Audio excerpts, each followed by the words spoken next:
Hello there. The song is called Powell from Trials of Mana 2020. Is like the version of that game in particular, the remake. I like it. It's very good. The original is also pretty good. Hello there.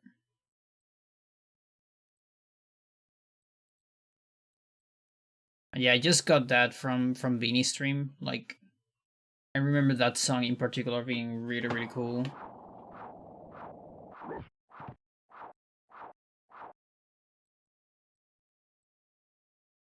All right, it's time for this. Gotta go for swim. We'll go for a swim.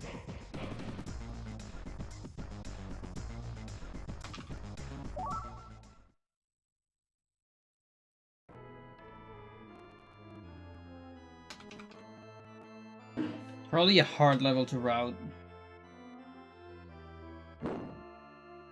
So beginning, I'm thinking something like this.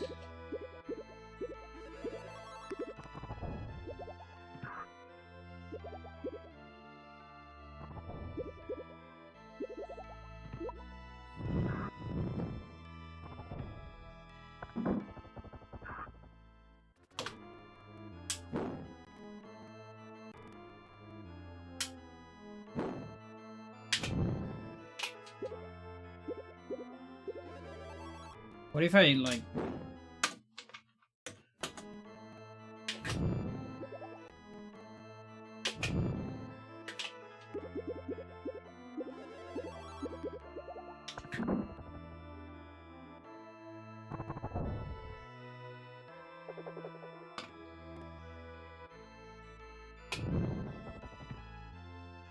Yeah, he drops down, of course.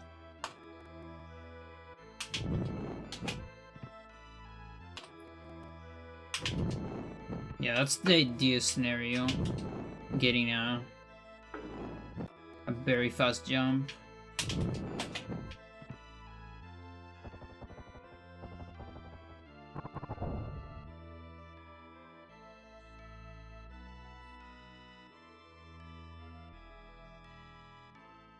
I guess Bylog first at the beginning.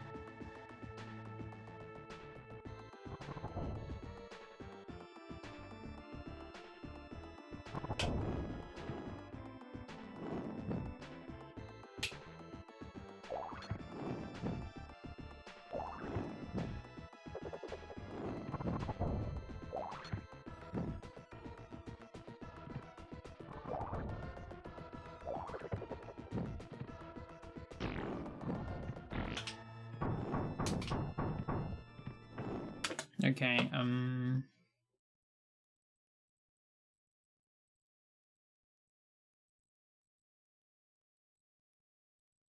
go back.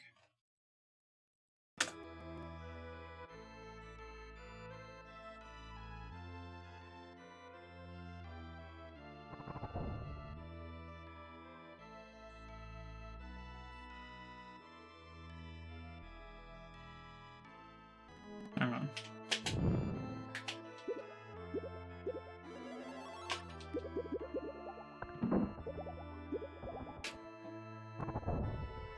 I wonder if that's worth it. Like,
kind of looks worth it. Maybe. Seems hard, but...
Alright, and this is the difficult part.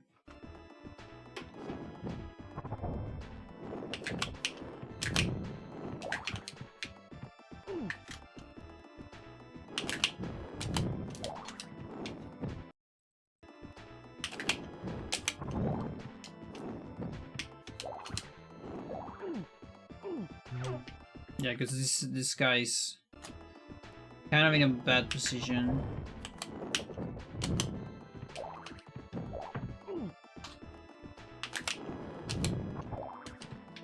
Like, I don't even know if from here... I kinda can.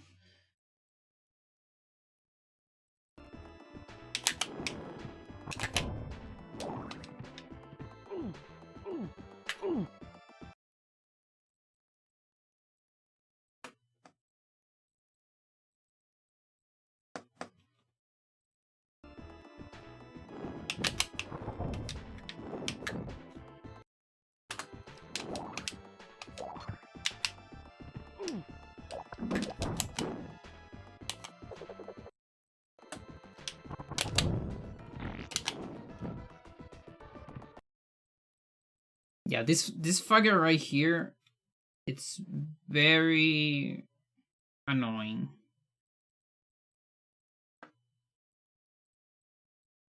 I could technically send back Biolog to kill it.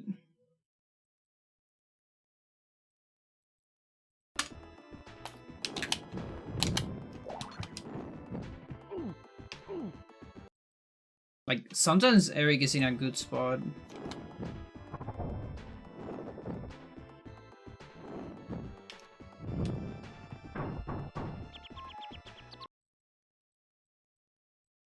That's the usual strat.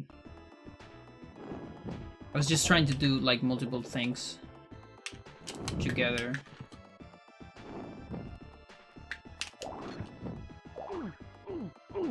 But yeah, no. Doesn't seem... I guess I can just stick to the old strat. And then from here...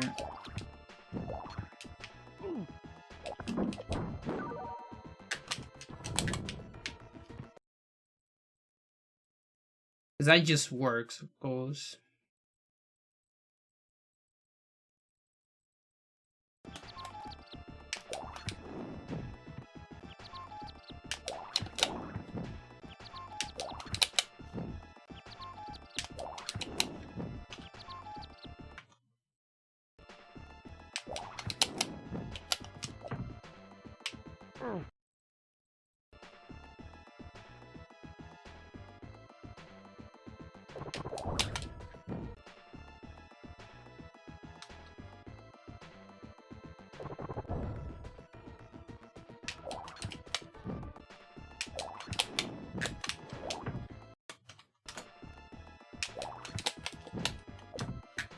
That seems really hard to do.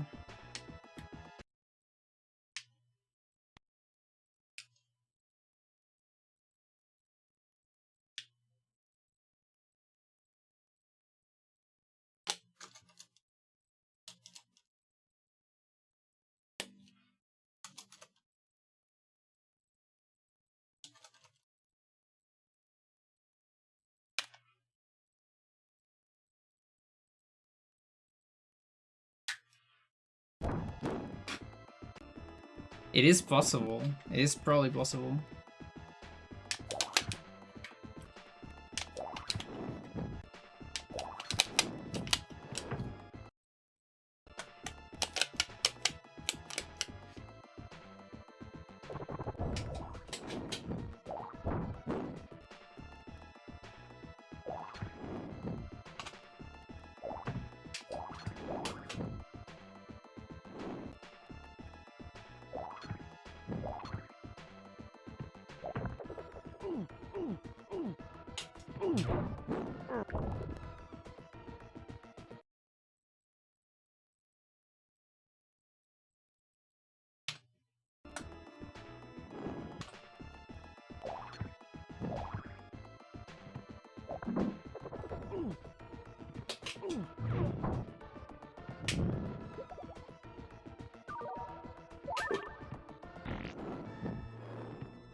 Maybe I don't even want to drop Olaf.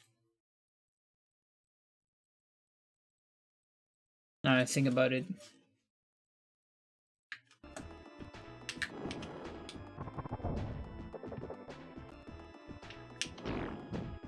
No, I probably do want to.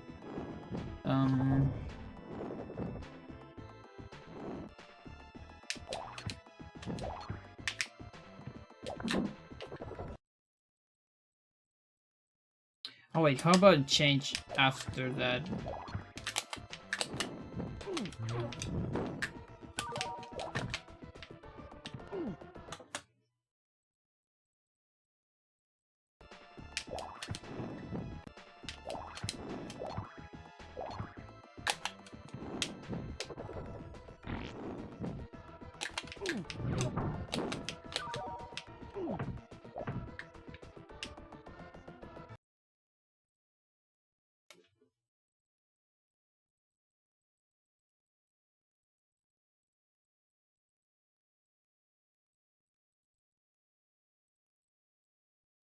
There's way too many things to do here.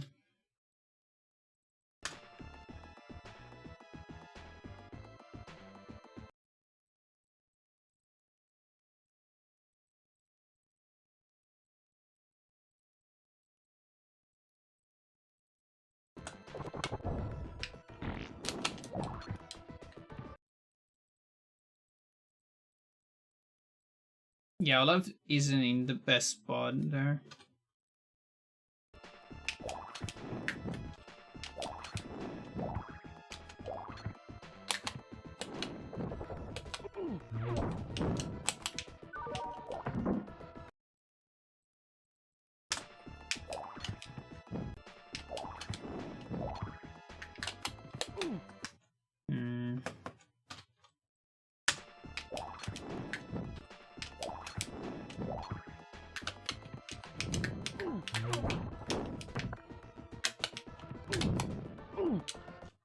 Okay, that part is kind of tight.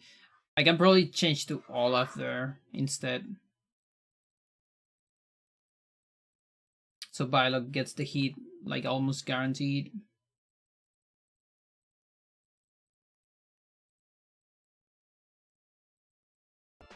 So then it'll be like... No.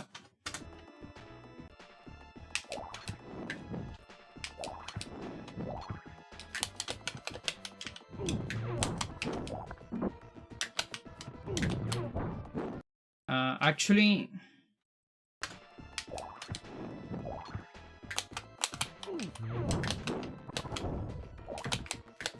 dude. My switches are so bad.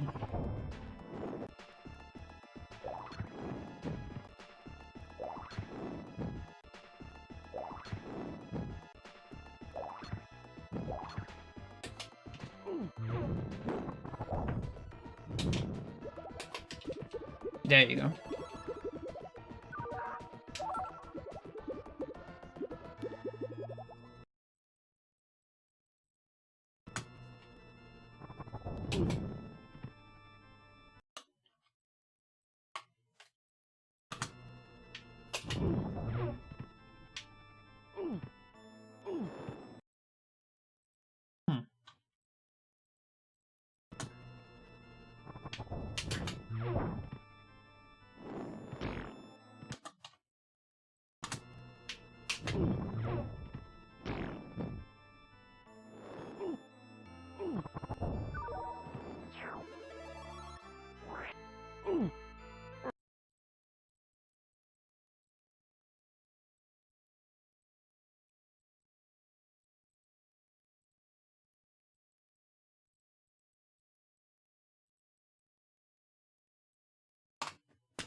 There you go.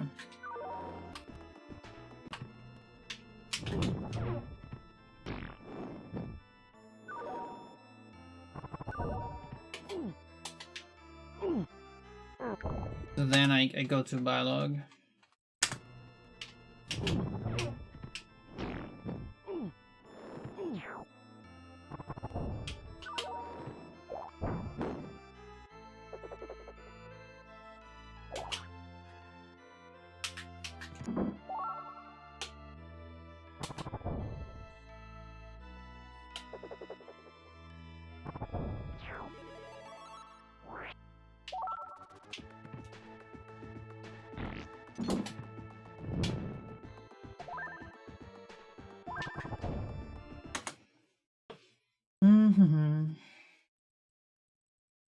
It works, but it's pretty hard. Like really, really hard.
This is wrong.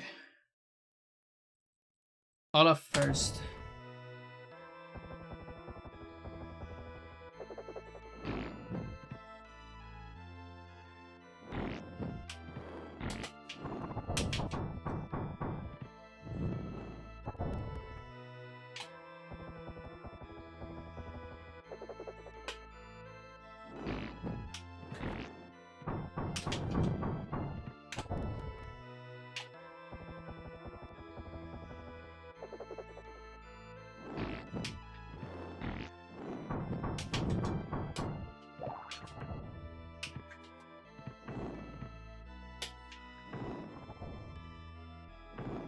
That's really hard.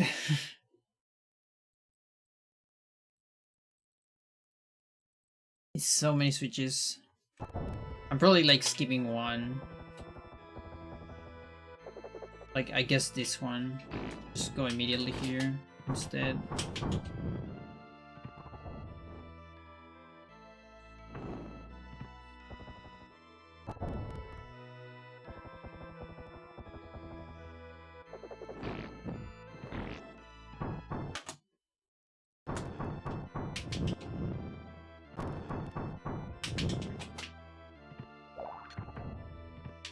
Oh, dude, I caught it.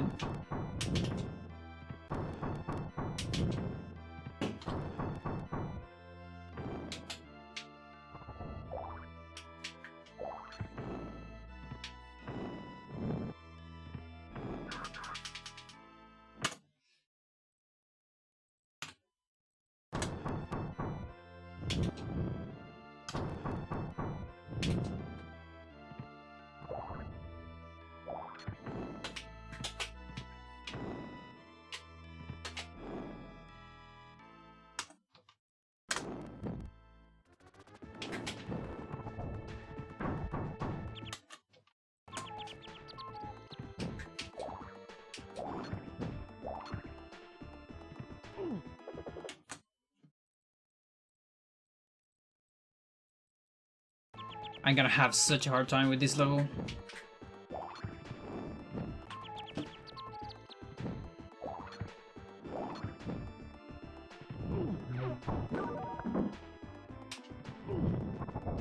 No, that's wrong.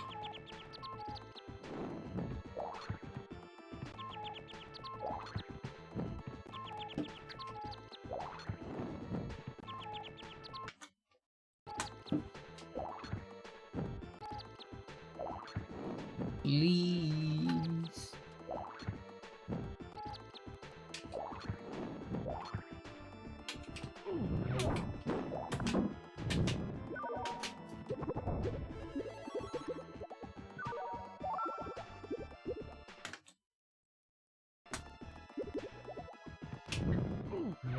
Yeah, okay, so here.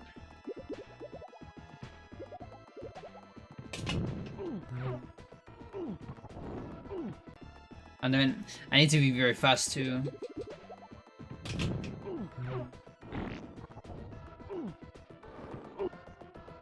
Yeah, that one is hard to like save Eric from that skeleton.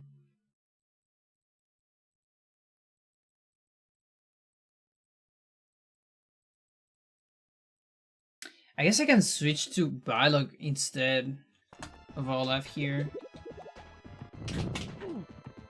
Oh yeah, there was that problem. I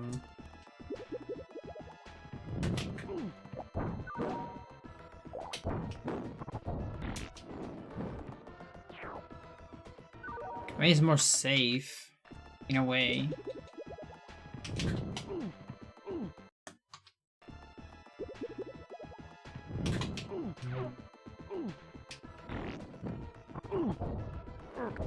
Yeah, everything depends on this skeleton, on whether this skeleton is like in a good position or not.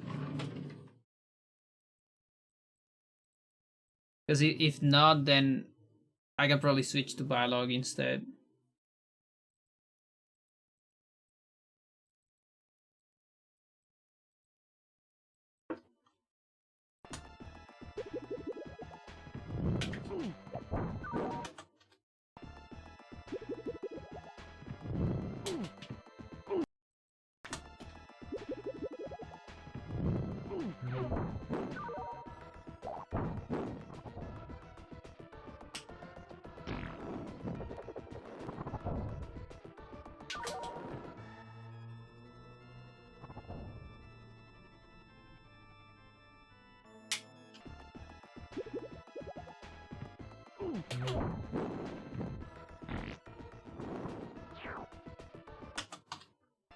Why is that better?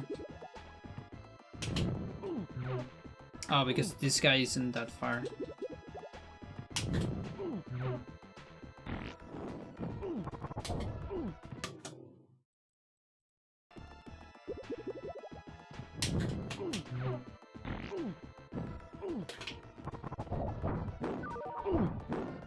Close.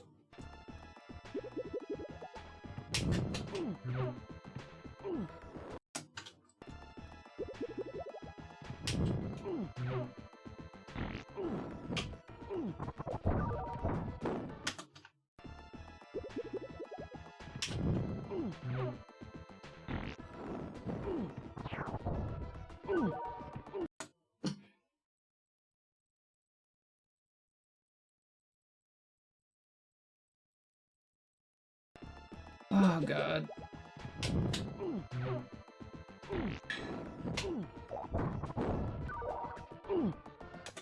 It's close.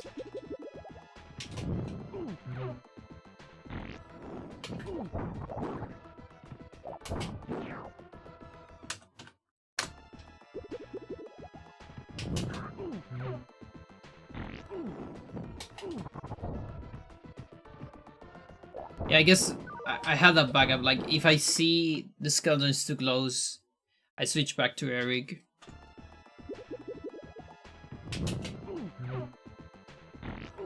Like here.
There you go.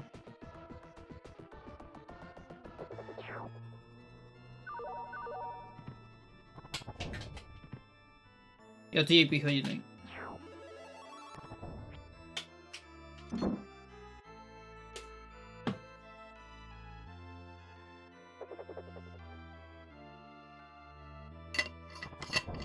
Just watching this, why not just charge into Skelly with Eric?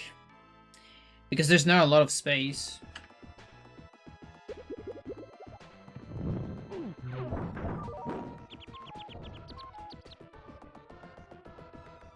I mean, it kind of depends on where it is, but the thing is, I'm wasting time because I need to land here.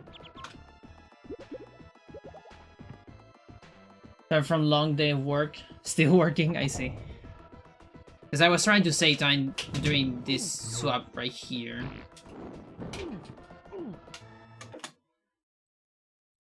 But yeah, I'm not even sure if the position on this Skelly, like, it's gonna be different depending on how fast I do the rest of the level. So I kinda need to react to it regardless. I don't know if it's gonna be there always. Like, if you get, like, the sickest movement, it's gonna be in a different position probably than if you get bad movement or whatever. Or decent movement or whatever.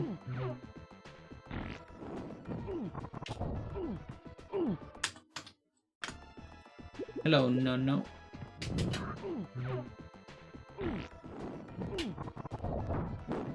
Don't die. Okay, so I killed that. Then what? Then I go here.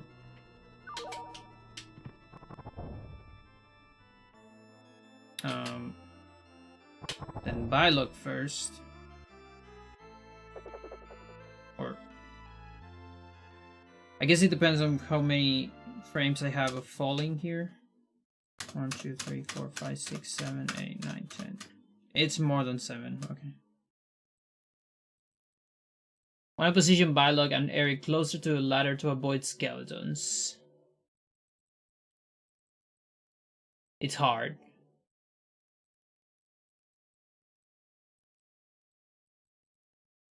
It's because of how things are before.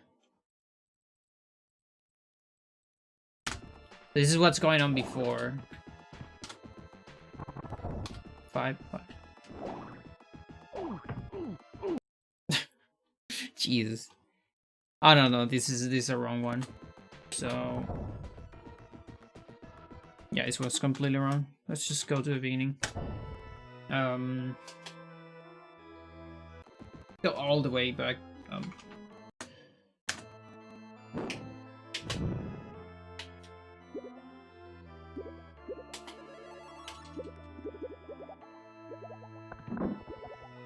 That's the big glitch.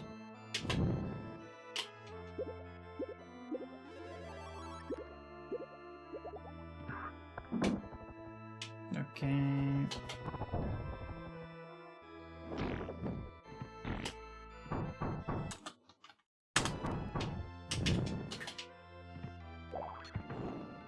Almost.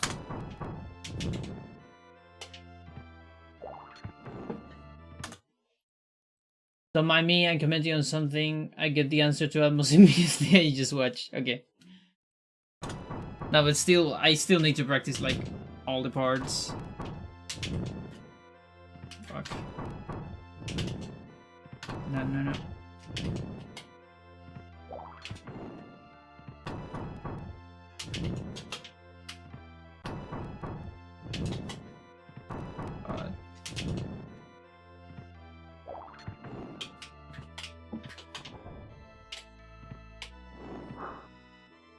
So then here, Eric. And here's the bad part. I mean, the difficult part.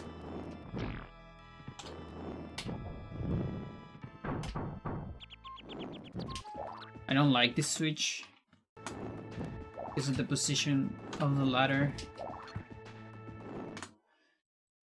Panda, I did Guardian Skip. Even though I knew what was coming, I said, well, yeah, of course. I mean, it's like, which one?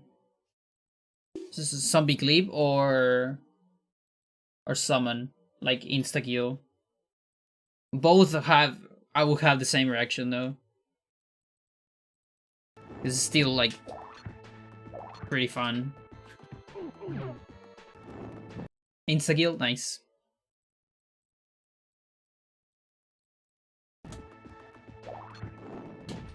No.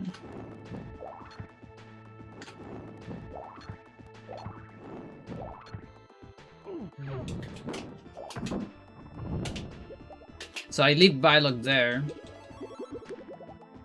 So the idea of leaving Bylog there is that I'm rushing with Eric here.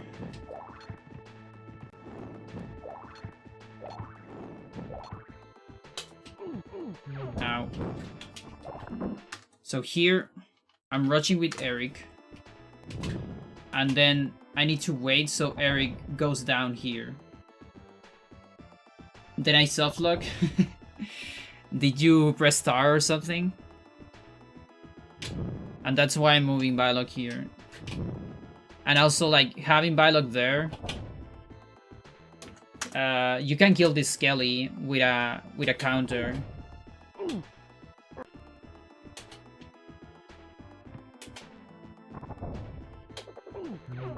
But of course, Bylog needs to be on camera. And that's that wasn't happening, like, wasn't happening before, because I had to move the camera too much to Olaf. And I can't really, like, I guess I can, maybe I can move Olaf preventively, like, until here. That's as much as I can do, I think, if I want to save camera time. It's kind of not a bad idea. Pause to see the rest of the video. Yeah, that's funny. Yeah, that's why you should. What I do is I pause the emulation, not the game.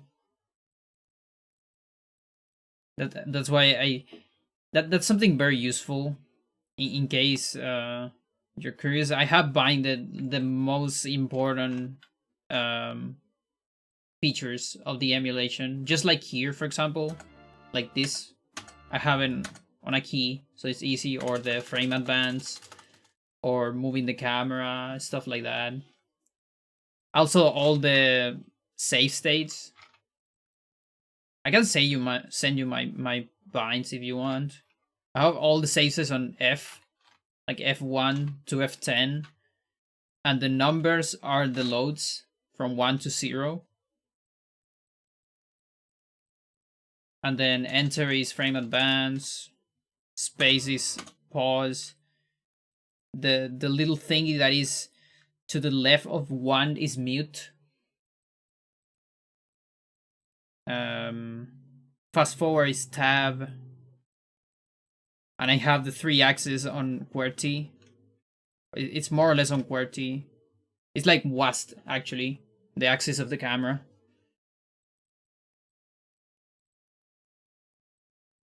Yeah, I don't know if I can send like a document with them. I don't know how that works, honestly. But it's basically what I just said. I guess I can write it down.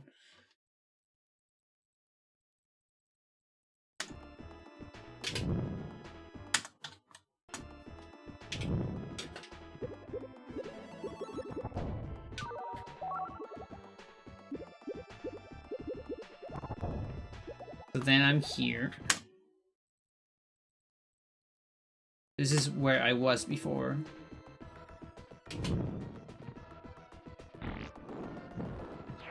So you see, here I got super good skeleton positions, for example.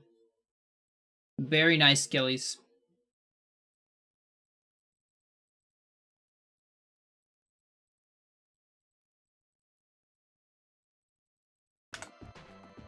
So it's kind of reaction strat, I guess, depending on how the rest of the level goes.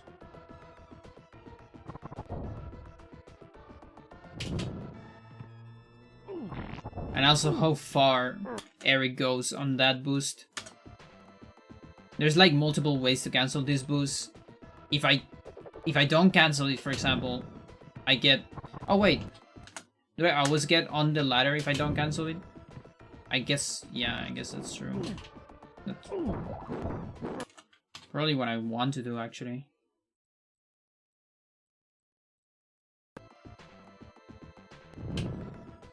Because yeah, that's like too far if you don't cancel it immediately. And if you cancel it on the opposite direction, you get like very, very close like that.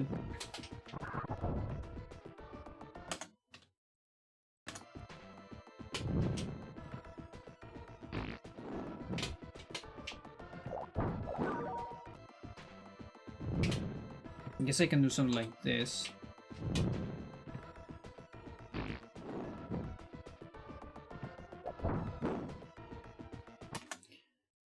Is there any way to use Olaf drop down to the key in conjunction with Eric's portion to save time?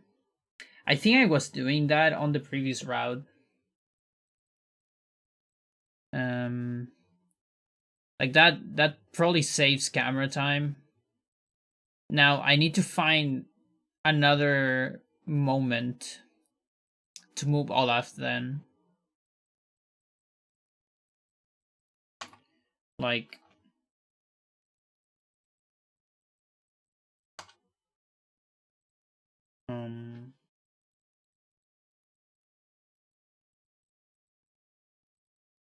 I guess it could be either after, like maybe after dropping.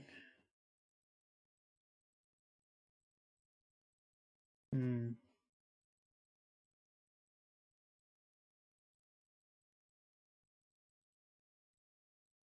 It could be after dropping Bylog, or just change to Olaf immediately before dropping Bylog.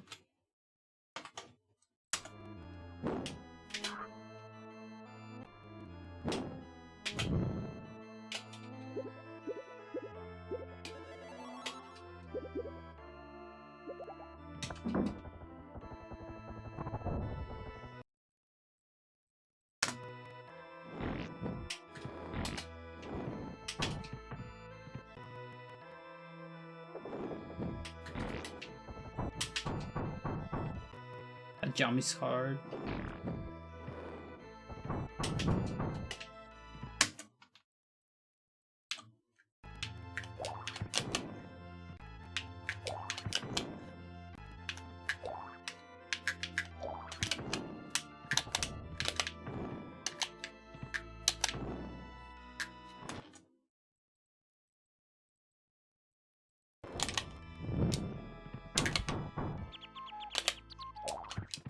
Okay, I like this one because this helps me get a better position with Bylog too. Like a more easier setup.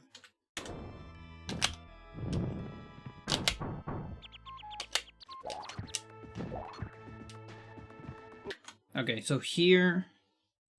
Well, I already fucked it up.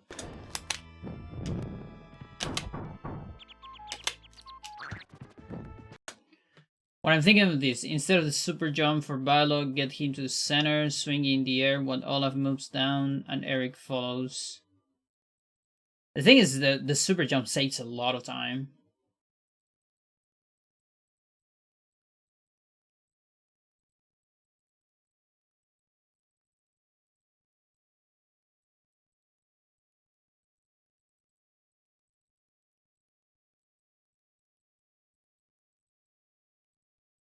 This is post super jump. Oh.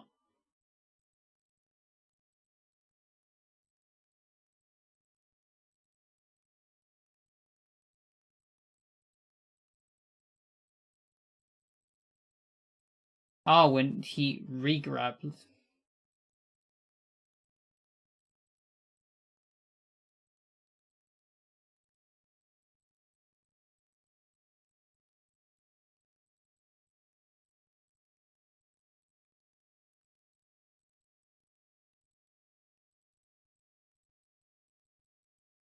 Okay, but you can move Olaf later, but Eric needs to be the first. Otherwise, the Skellies are in bad position. If I move, there's a reason why I do Eric first. It's because if I do this, the second Skelly is on a very awful position for Eric. Okay, never mind. I guess not. But it was at some point. Oh,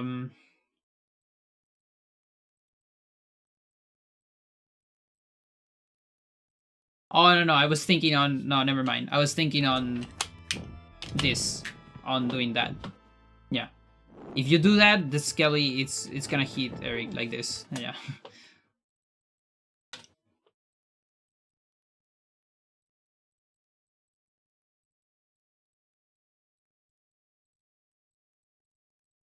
I mean, in that case, I might as well... Yeah. I might as well just put Bylog... Like, there's no need to leave Bylog, you know, on the tether. On your same idea.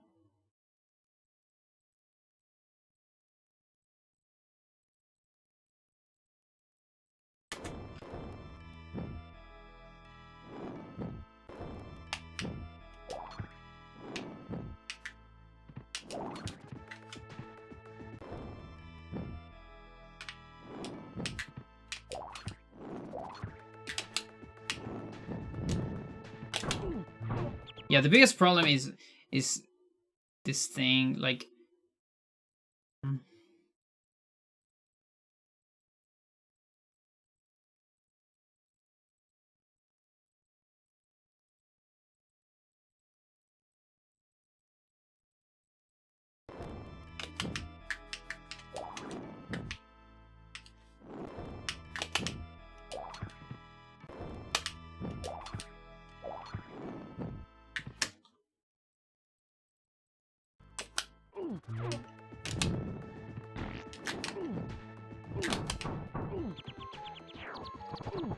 Everyone gets hit. Yeah. So the skelly in the upper part is a problem if I am out of camera. With Eric here is not a problem, of course, but one's different. So I guess yeah, in that case I will need to put Bylog on lead Bylog on the tether.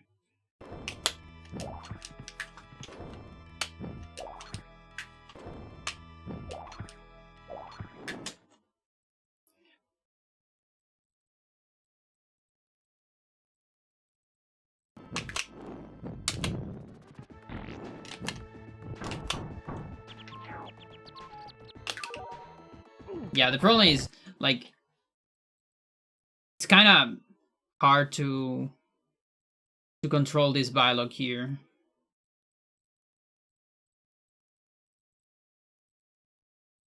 I think it does happen, but if you're out of camera, the damage is not dealt.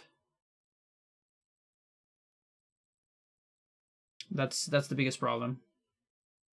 So if the camera gets out of like the camera moves too fast,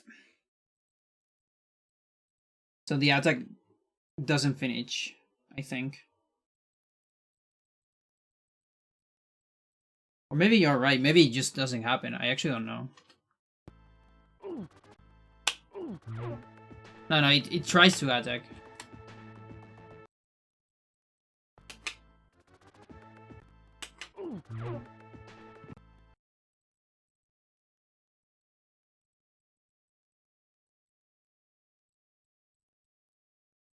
Hmm.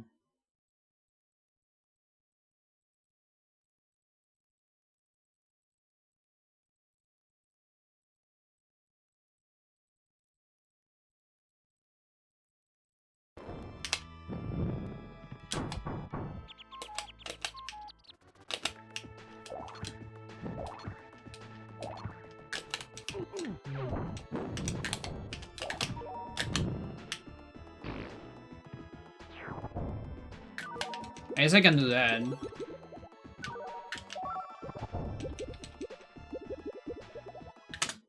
So then I'm leave on this part.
Okay, I think I like this, at least to start with something.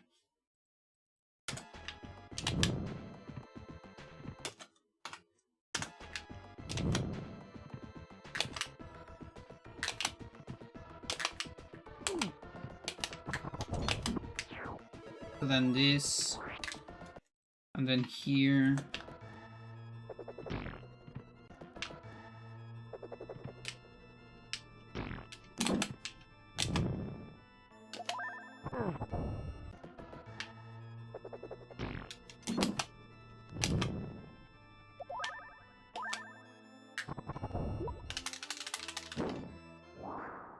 I'll try this one, like, let's see, like, how much time I save for my PV with this. And I guess in the future we can do more fancy stuff. But I feel like this is a start at least. So this part.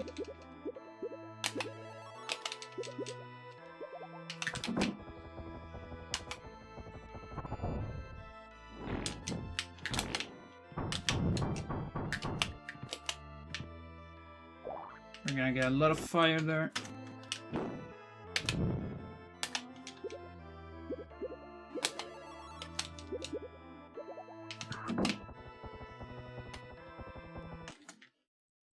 So what you're doing, using Ares drifting as a window to move others. Yeah, I kind of calculate that. I think it's worth it. Like some frames, just because the switch inside the camera, it's like not a whole lot of frames. I think it's worth doing, and there's like more potential for it on probably on other levels too. But I'm like almost positive it saves time, but it's hard to measure. I don't exactly know how to measure it. Because I would need to like um I don't know, I would need to like compare two routes that end on the same place, and one uses the drift, the other not, something like that, I guess. Kind of complicated. Guess I can give it a try.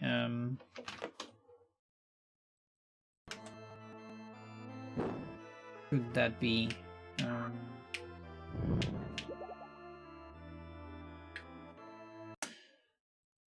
get a map of the level, plot the points where auto movement happens for each character.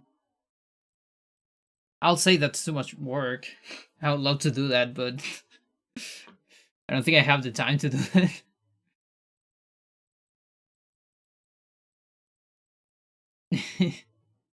We need more people in the community.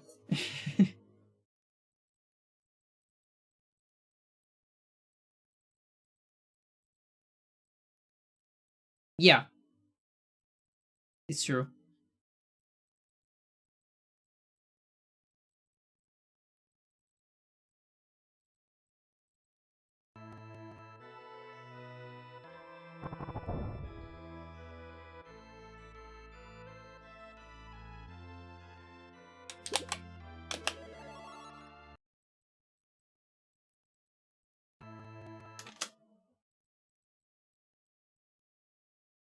A community. Yeah, pretty much.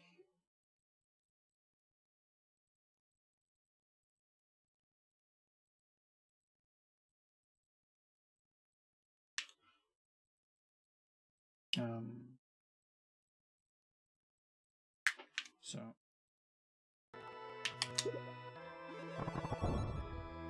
until here, and then I guess until here. So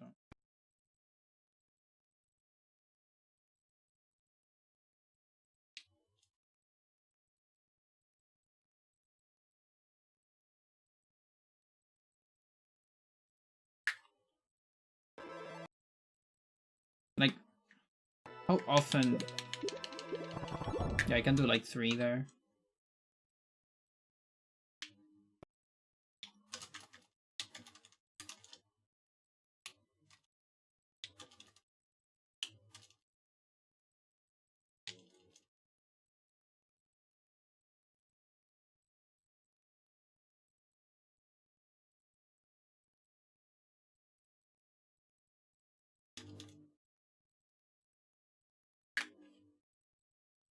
And then 36.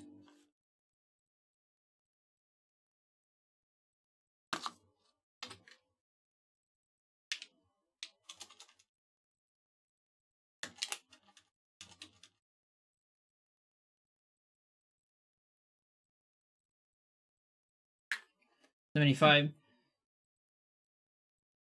So, and Eric is gonna end up like around there. Okay, so it's actually less than that. Um,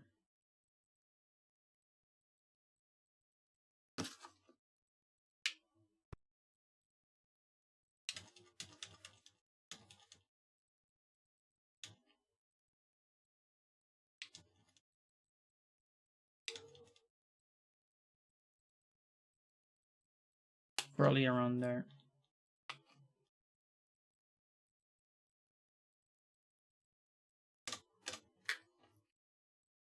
$33.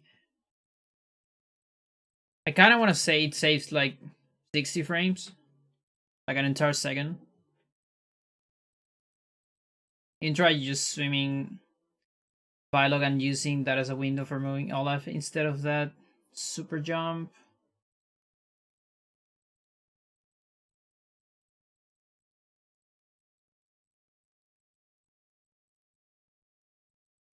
Wait, what super jump?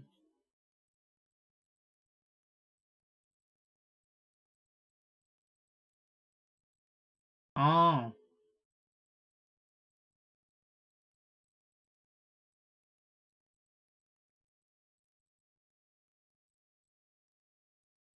But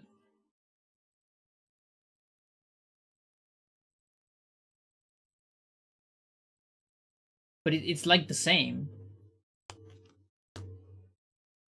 isn't it? Because the bad part is that you need to go back to Bylog to get rid of the swing, so you lose 7 frames. And also, like, you want to leave Eric for the end.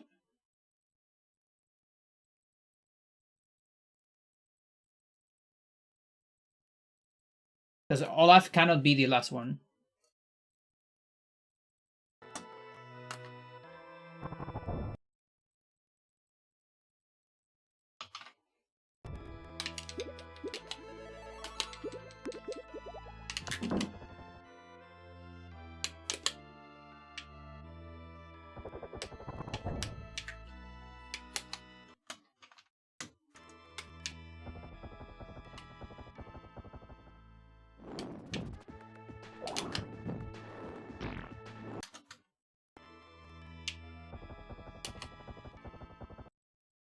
Get out of here. The mosquito.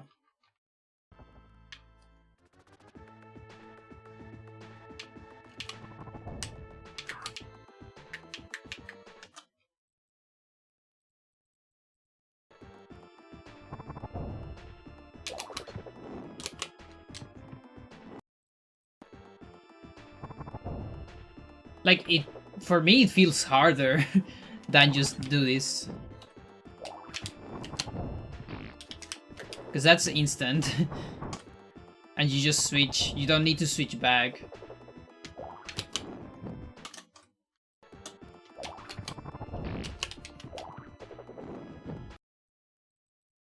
And then you still need to, like, depending on, I guess, if you get the good angle. Yeah, you still need to walk a little bit, like this bit. On the other one, you just walk this bit. And you're closer to the ladder too.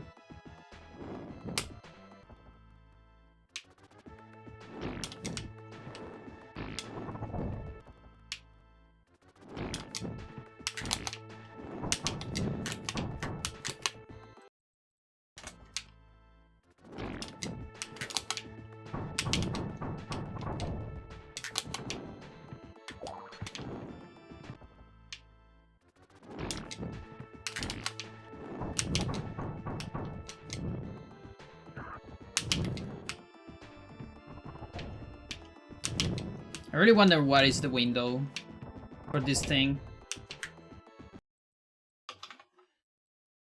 That jump.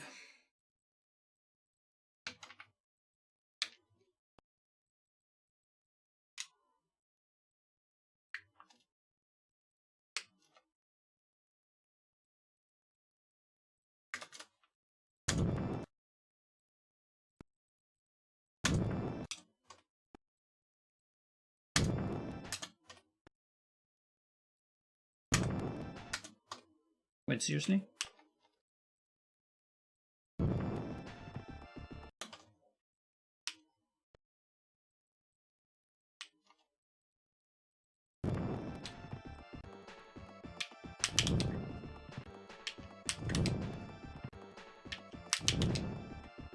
Oh, I guess I need to press cancel and then still press a direction. No. I know how to do it normally, but not on frame advance.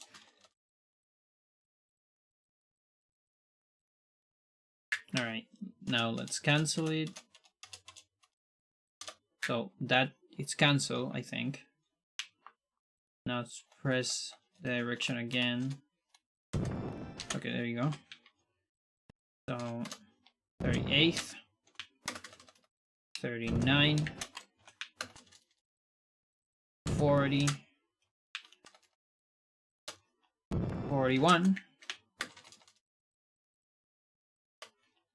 42. Seems to be cycle perfect.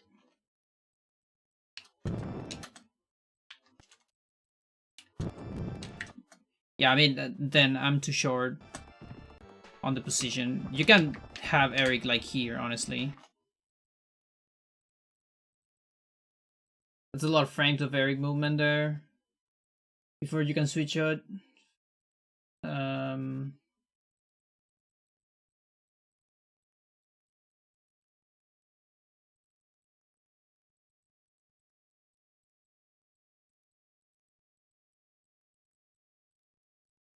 But like, what else do you want to do?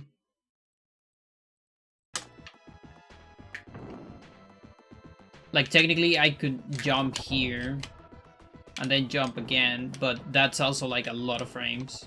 That's probably more because you don't have dash speed.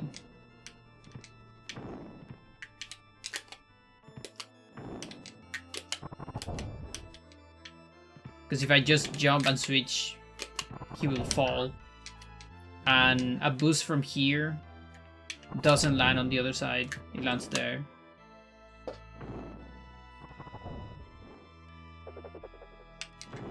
You still get like all this distance for free. You only need enough to get Eric to the other side. If he falls off the ride of that ledge, how far away?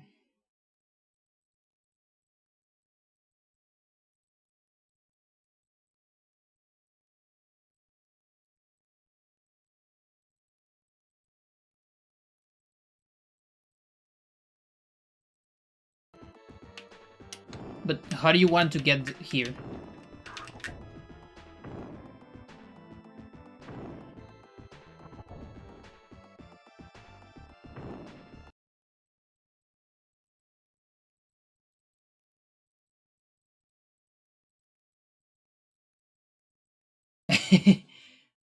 No, it's good. It's just that I don't know what's the alternative.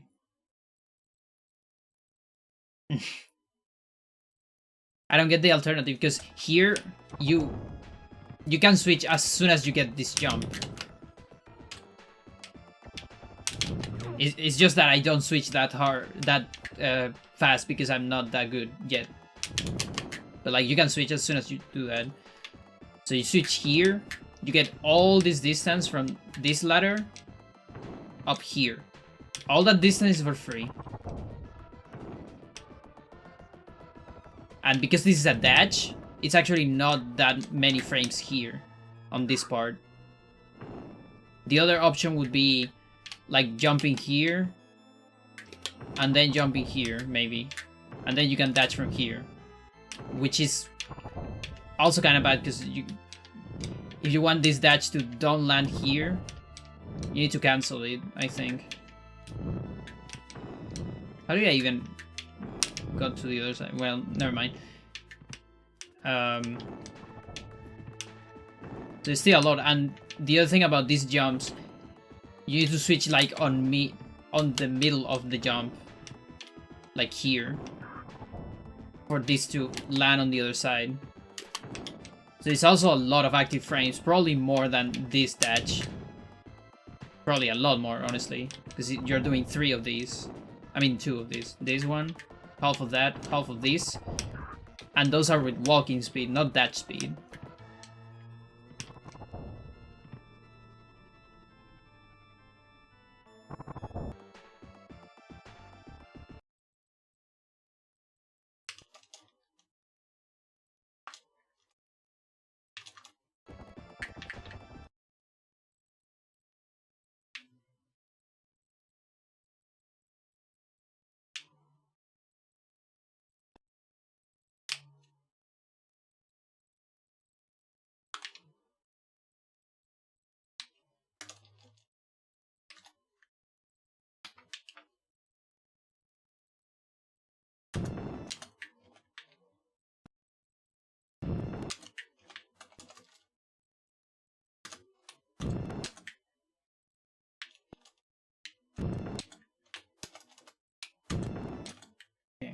5. Yeah, I cycle perfect. So that's why it's so hard. So just like the arm boost.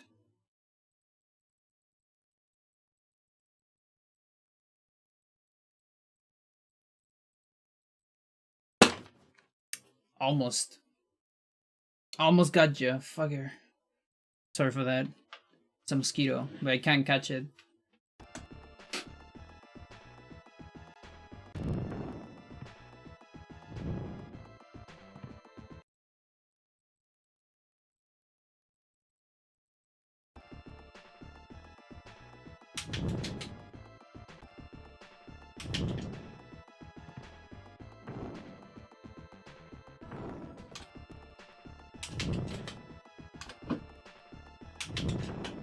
Yeah, besides, this is hard, of course. Make no mistake.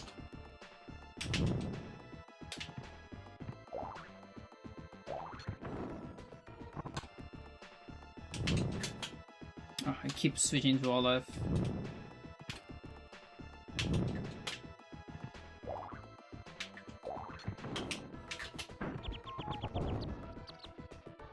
Okay.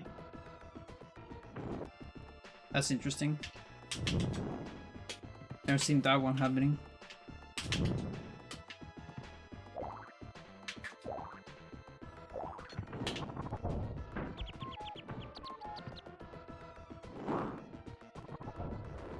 Hmm.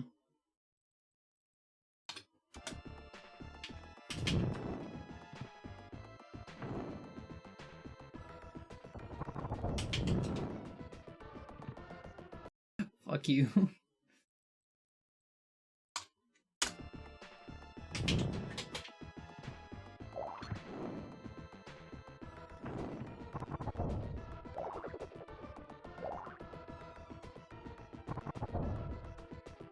I think I was... Oh, hang on. I think I was doing Eric before... I mean, Bylog before Eric. Maybe. Yeah, because otherwise I get this. Yo, Leslie, thank you for the good luck. So then I'm doing this. And then this.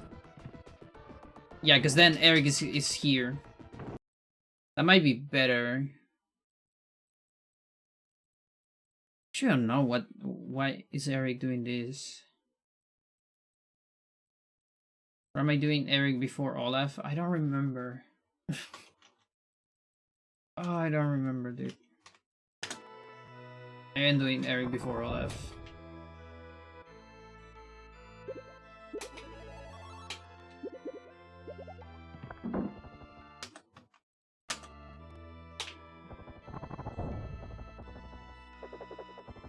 I guess that's a possibility.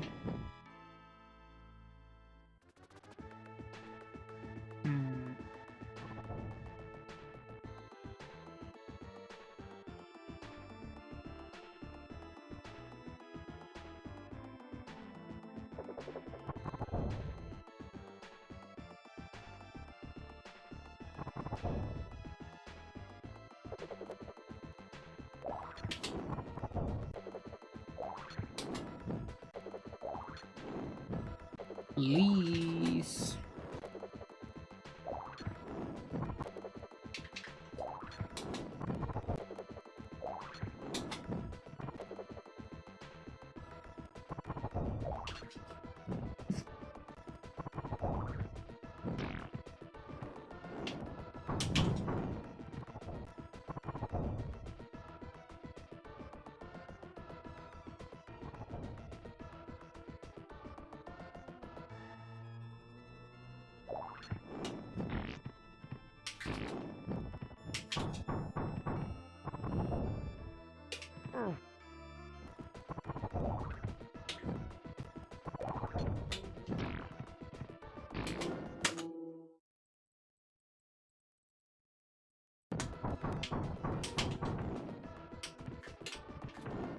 Yeah, I think that's what I was doing.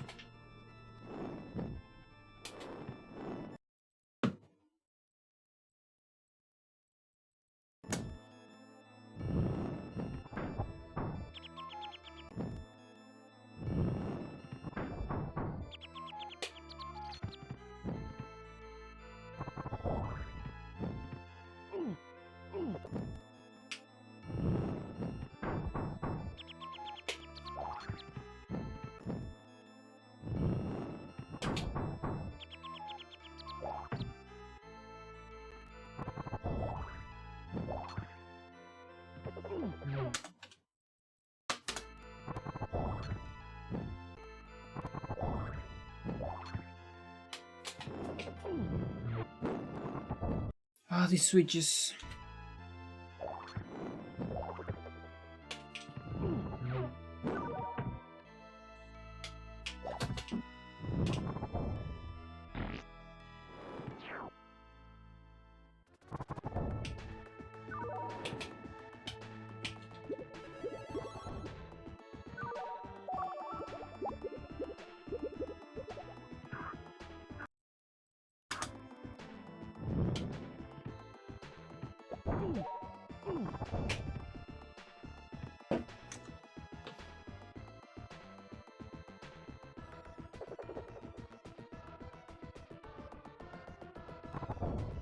This one's like almost.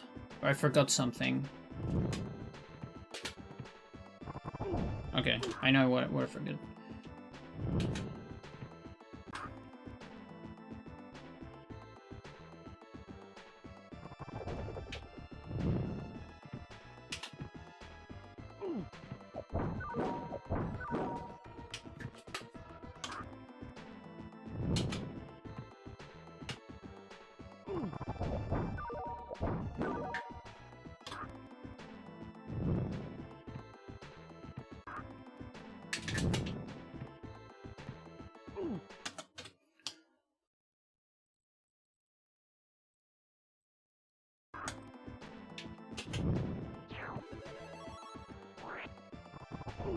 Yeah, he still goes pretty far.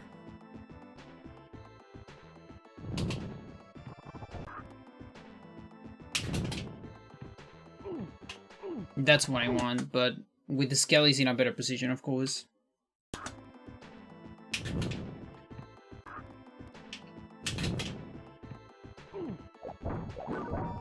So I guess I can kind of react to that.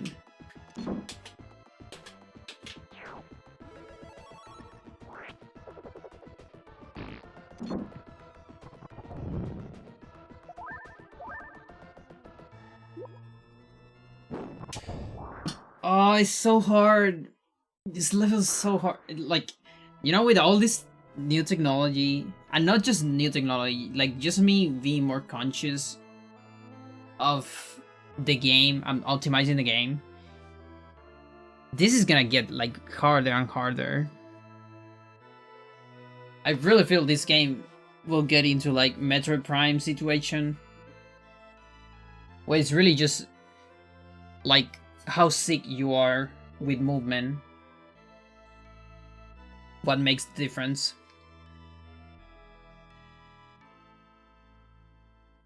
Like the small details.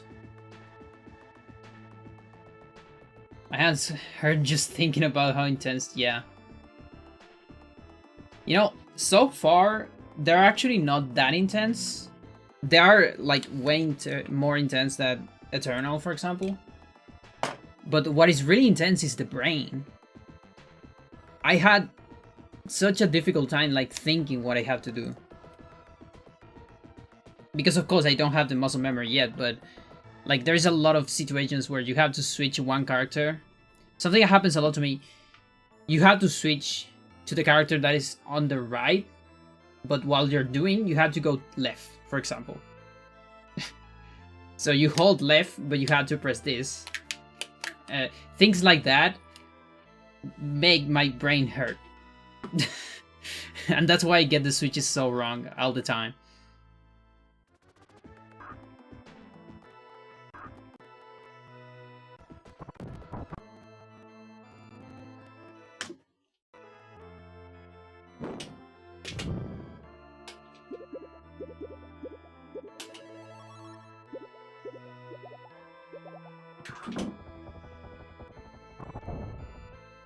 Okay, so then here, what do I do here? Dialogue.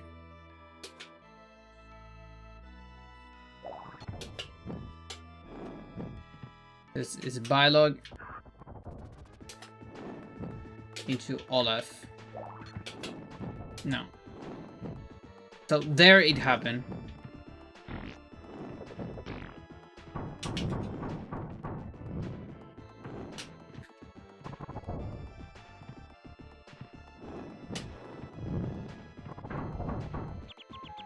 No. Now, so here is Olaf, and then Balor.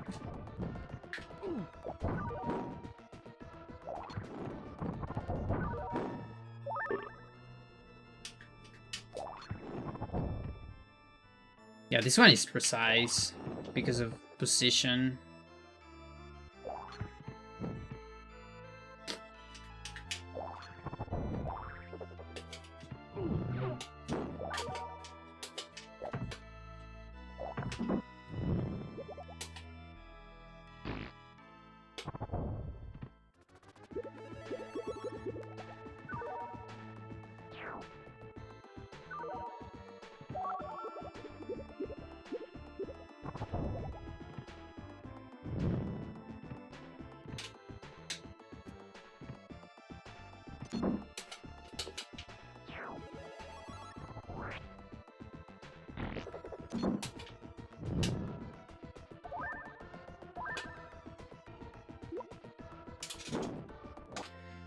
Awful. Let's do a run.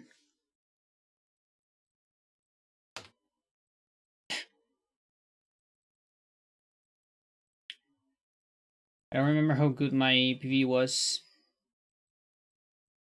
to see if I can beat it with mistakes, you know?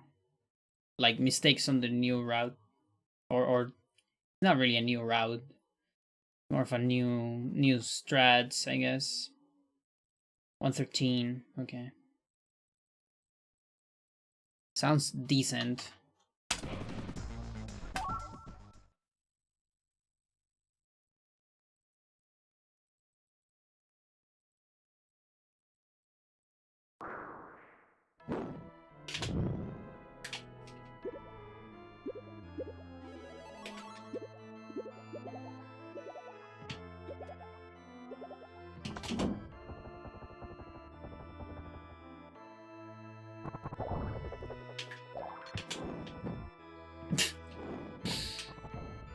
Nice. Jesus.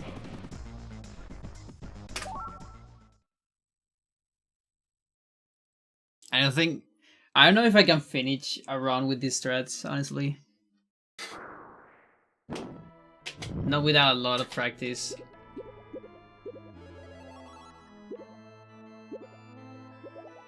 Oh, my swimming sucks too.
Now, I probably can't do this without practicing. Oh my god.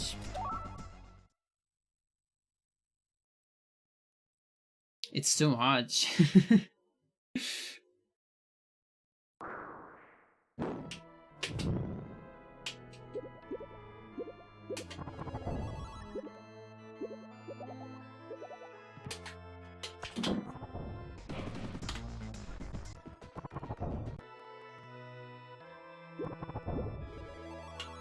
No, that one's not even the one I need.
Okay, so here, that. Yeah, the end, I don't have it so fresh.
There you go. That's the end.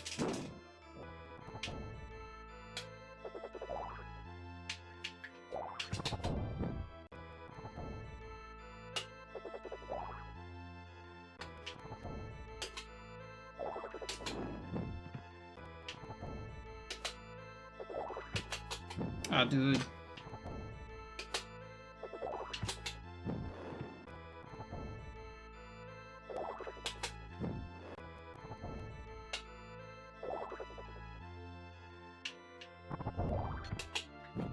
Stop going, Eric, please.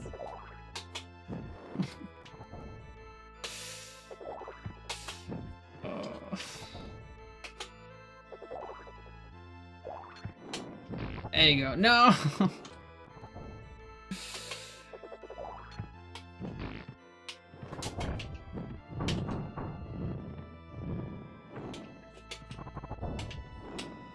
God.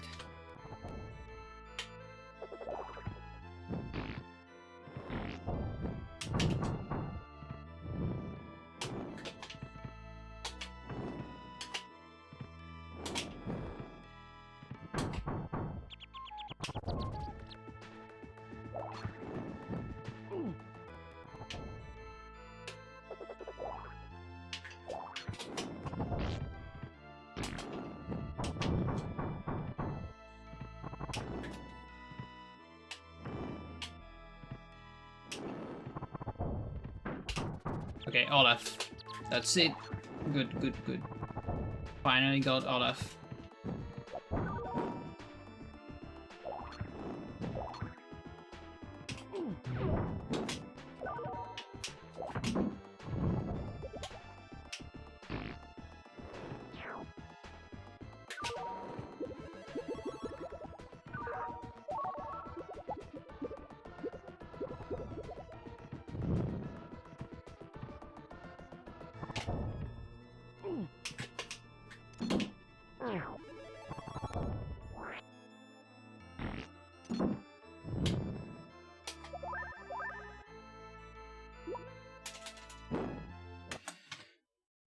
Oh god.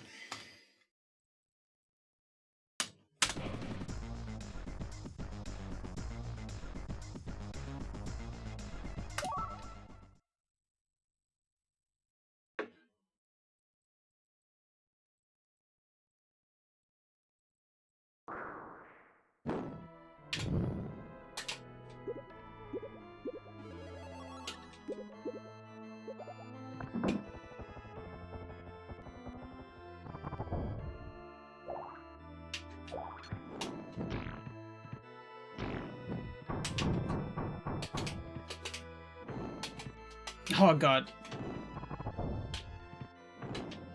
That's actually looking pretty good.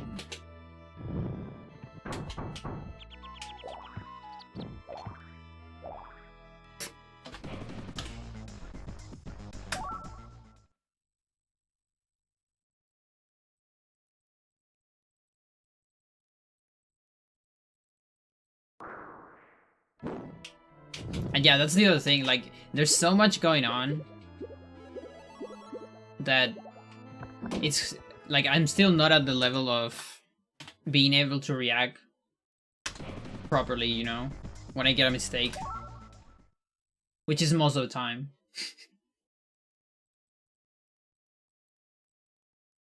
That's usually one of the biggest abilities in speedrun, just reaction. Adaptation, rather, not reaction.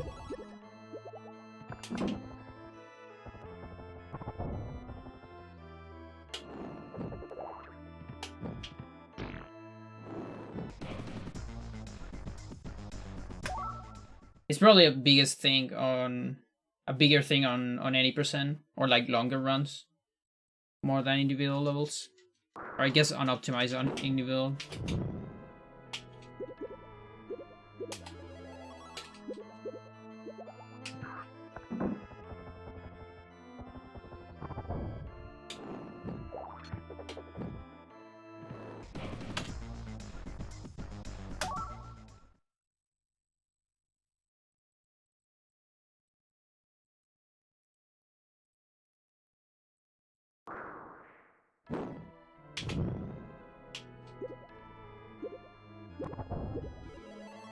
That swimming was really bad.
Fuck.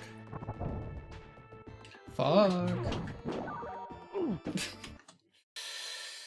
You gotta go? We'll check on you later. Okay. Thank you, TJP. Have a good one.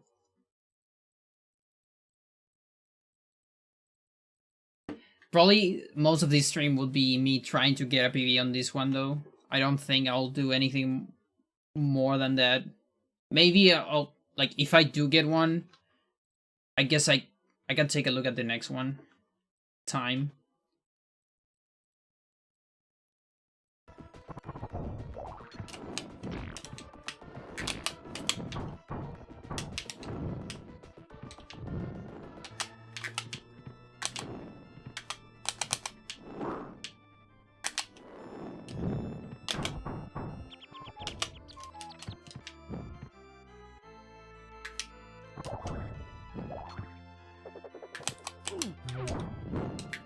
Oh, dude.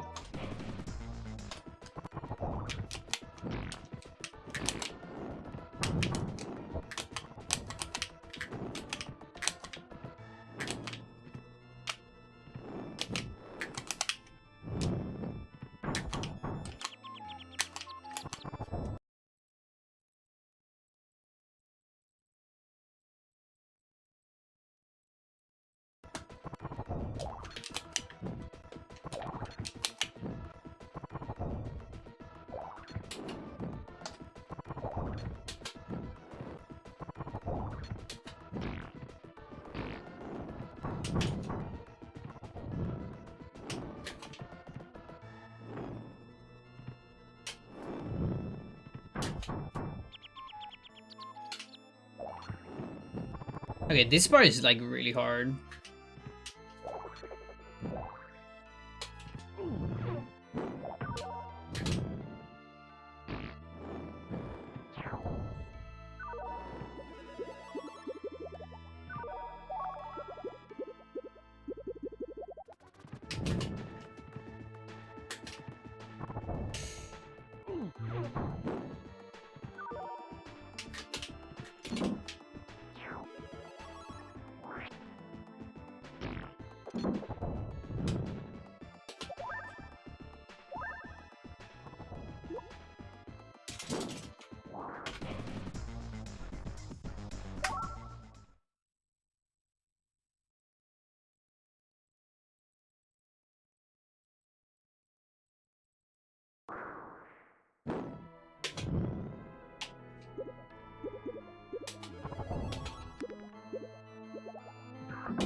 Fuck.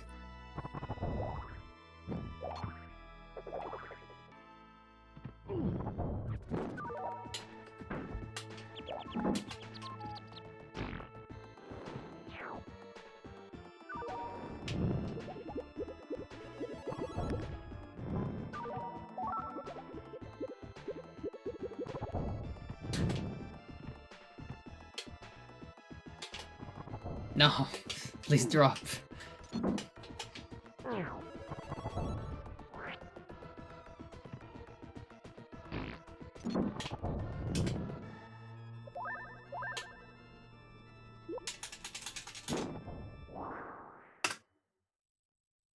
Alright. I want to at least get a like a sub 120 with these strats, because with that I can feel more confident about it. That's the other thing, like with more difficult strats, because you get more mistakes, you actually lose more time if you don't get them.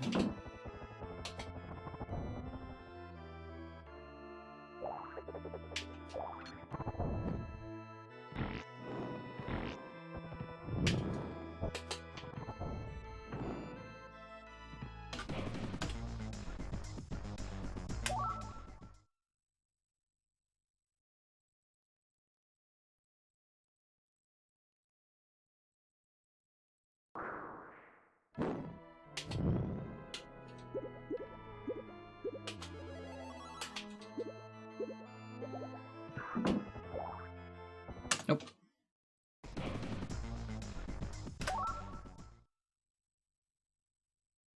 I'm also getting a little bit sleepy, mostly because I did too many things today. I usually don't do that many things on the same day. At least on pandemic, I hasn't been doing all that many things on a daily basis. But today I had to do a lot of stuff. Had to go to the hospital. I did a lot of garden job too.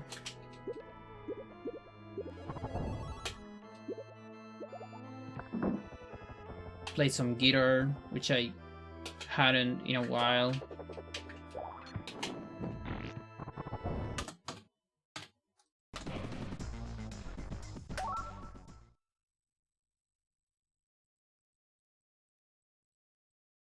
And edit a lot of stuff. Both the podcast and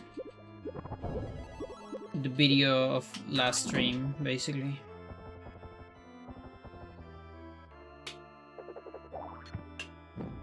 Almost.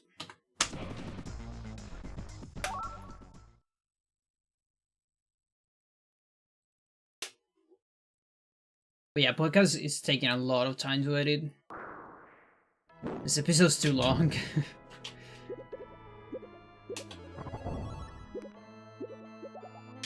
It's a good one though, but it's pretty long.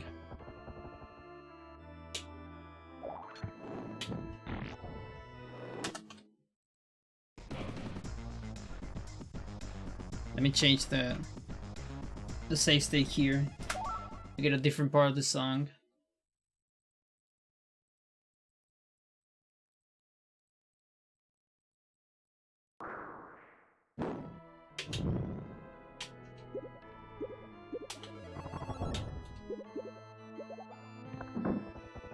That's the kind of swim I always want to have. Wow, that went so far away.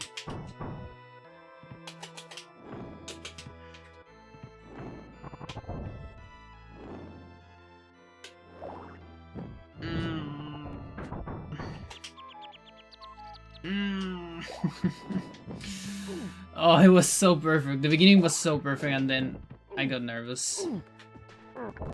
It was such a sick beginning.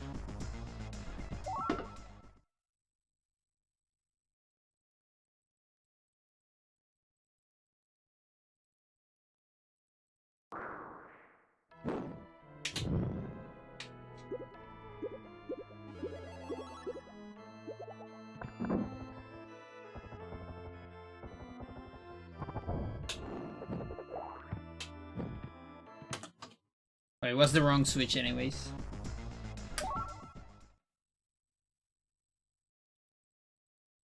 So yeah, the garden work that I do is I have a lot of plants. Succulents in particular. Which are, you know, those plants that are usually known as cactus. But succulent is a little bit more general.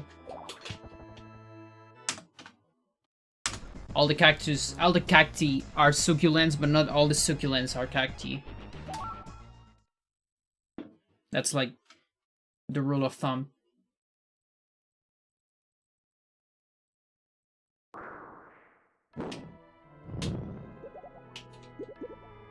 And it seems that one of them, my Stapelia, is gonna bloom, I think. Like, she has some stuff that kind of looks like it's gonna turn into a flower. Which would be really amazing. Last year, my Stapelia got one flower. It was her first flower ever. And now, if those things are flowers, then I'm gonna have like a lot of them. Like a bunch of them, actually. Give me a second. Let's see if I can find this. Because it's such a weird looking flower.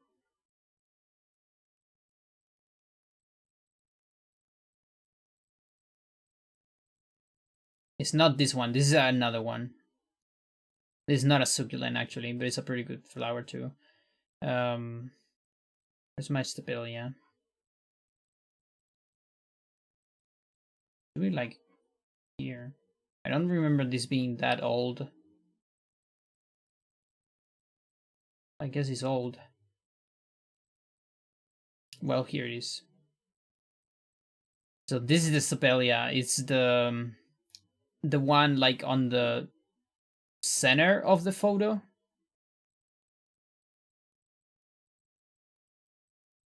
It's not the one on the right. It's the one on the center. It's just that it got the flower towards the right. There you go. There you can see the stem.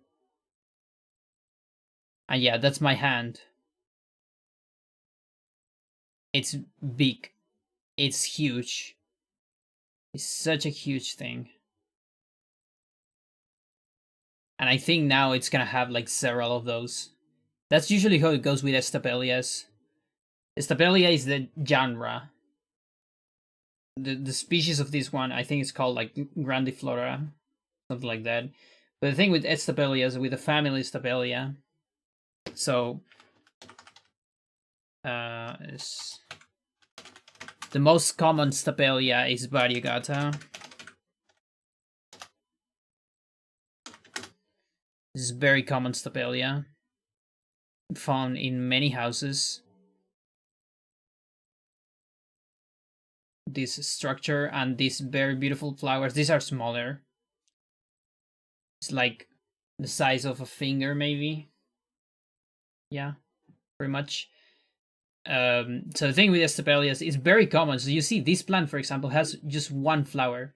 It's very common for these plants to don't get any flowers like first 1 or 2 years, or maybe the first year, second year or so. they get one flower, and then next year they get several, like 5 or 8. And then if you keep growing them, you can get like when I was young, I have a huge Stapelia, one of these, and I count 1 year 70 flowers just on the entire season. It was crazy. So they grow like exponentially, like actually exponentially. I think this is like 1/8 70. That sounds exponential. There's probably a limit though,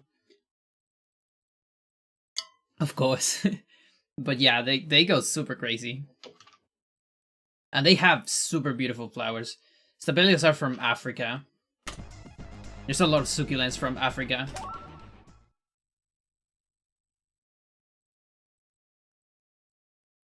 Actually, I think most succulents that are not cacti are from Africa.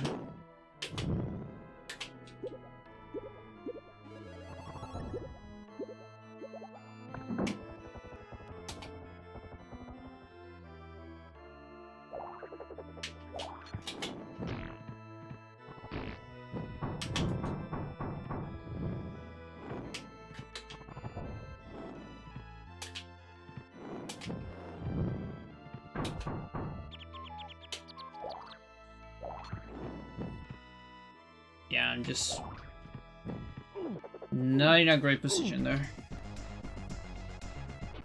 Guess I can practice that one in particular.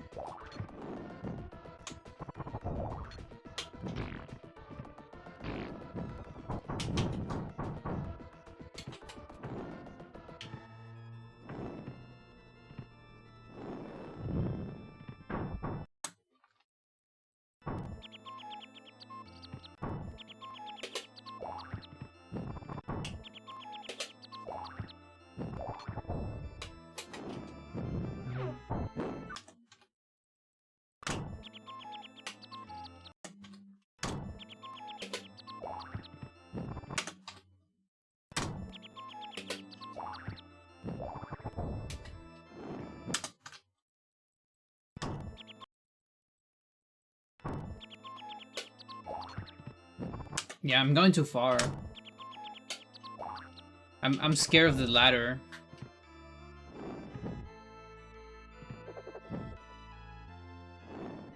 It is tight. It's difficult.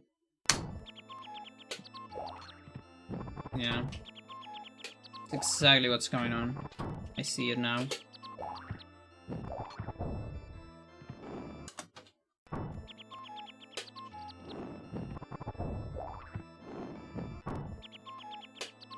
This fucking noise.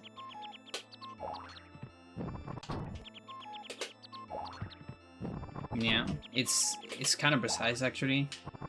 Like if you're moving, you know.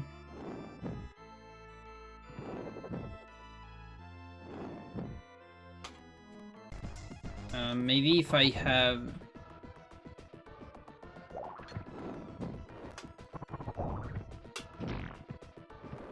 like dialogue in a different spot. So here instead.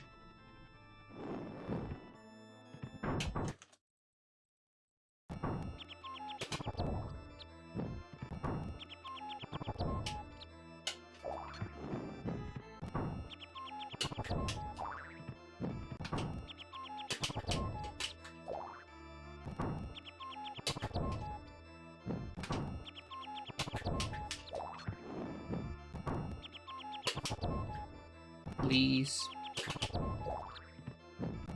I think this one's harder.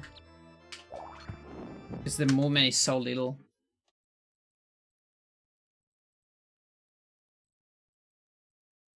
Yeah, that might be the hardest part. Like, I could maybe try to get up PV without that, because it's pretty hard.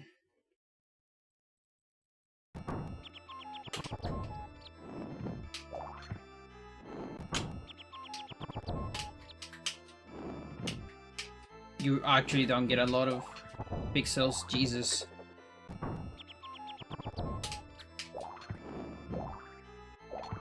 Now, if you do get it, it's a lot of speed.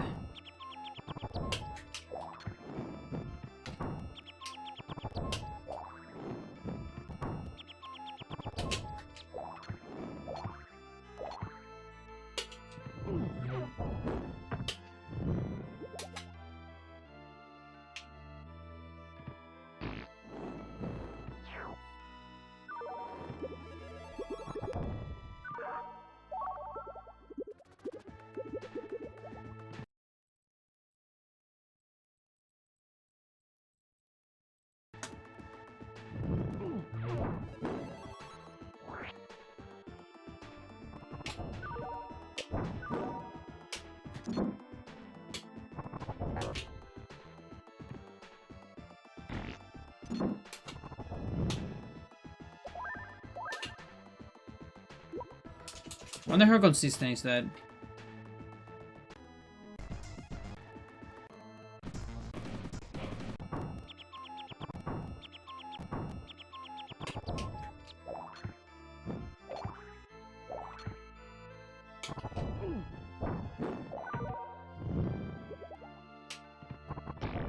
Because I do save some camera time there.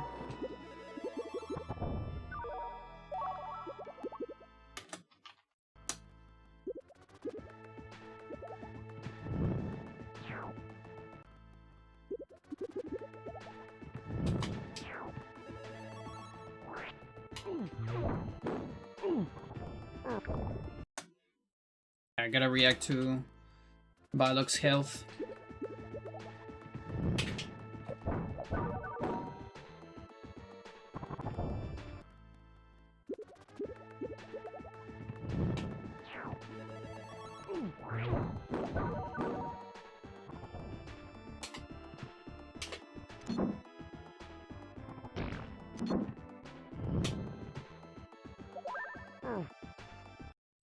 Oh god.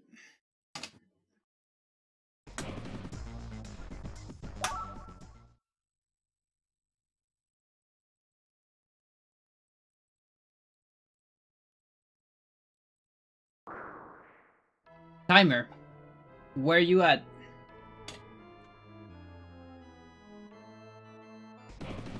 Was minimized.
That's better than the last one.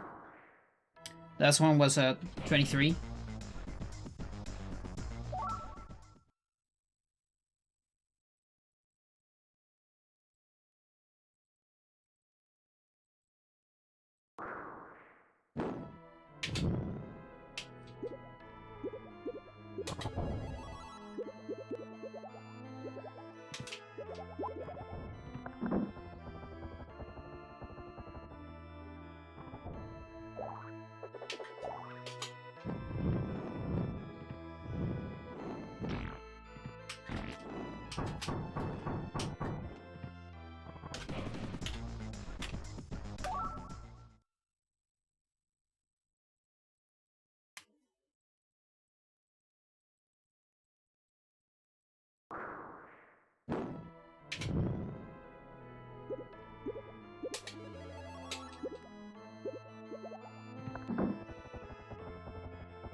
No, it was Olaf.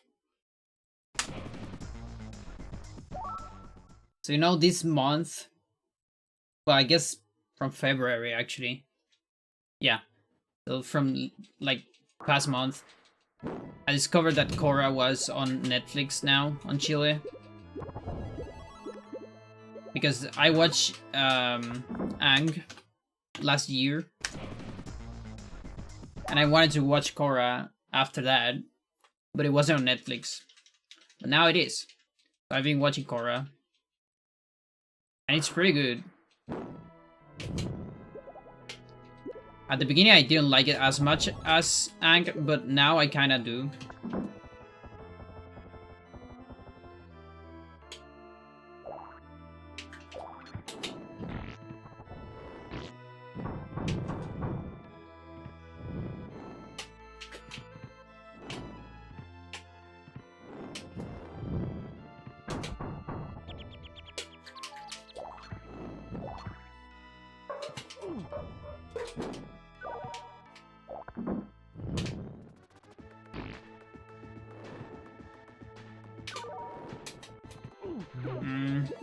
Very unoptimal.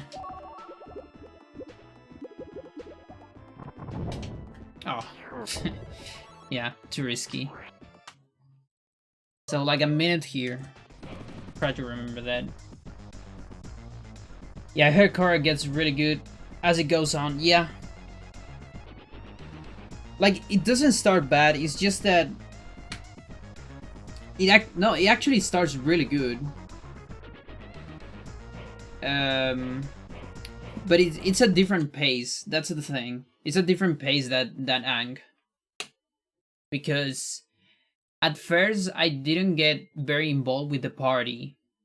You know, the party being the cast that it's like around the avatar, you know? Because with Ang, I got involved with the party like immediately.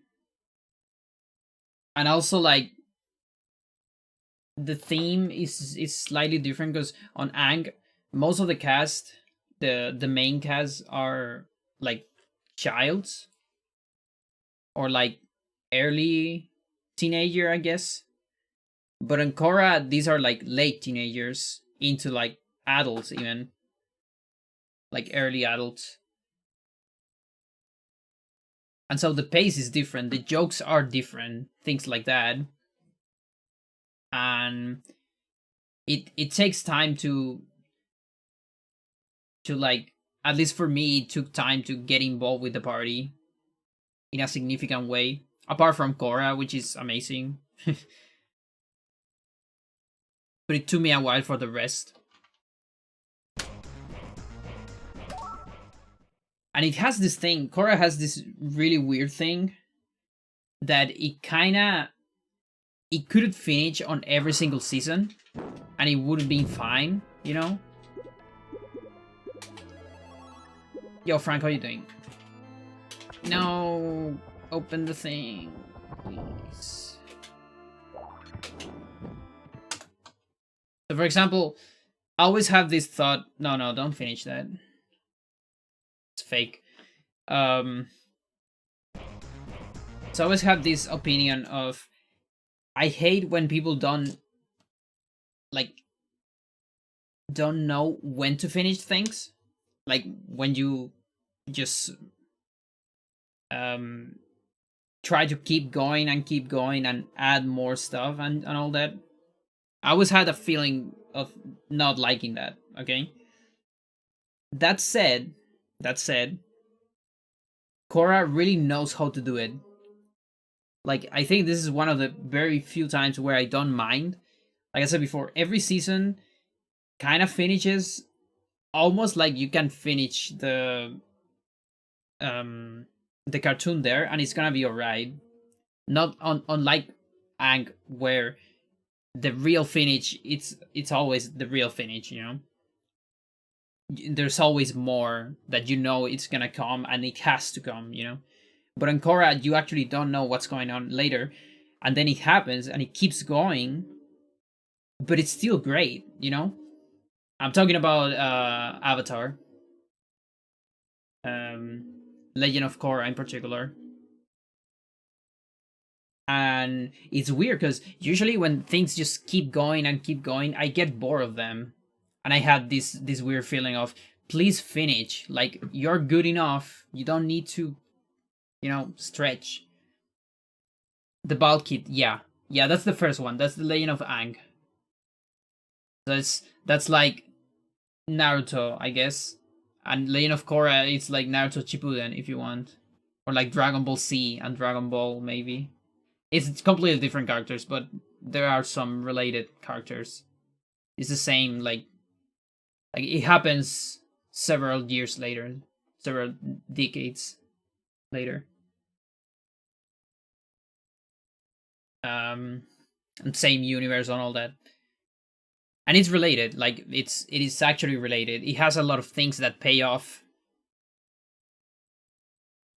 And they grab pretty much any idea, every single idea that is like left on Aang is grabbed again on Korra, and that's pretty cool. I like when shows do that. There's a lot of shonens that don't do that, and I hate it because it makes me so mad. They have so many good ideas on like the first season or whatever, and they never grab them again. Sucks. You stop watching it? Okay.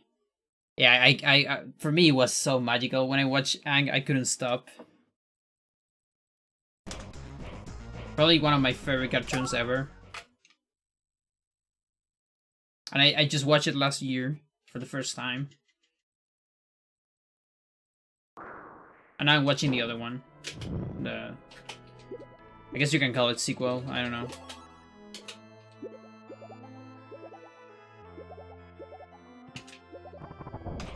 Water. I can't swim.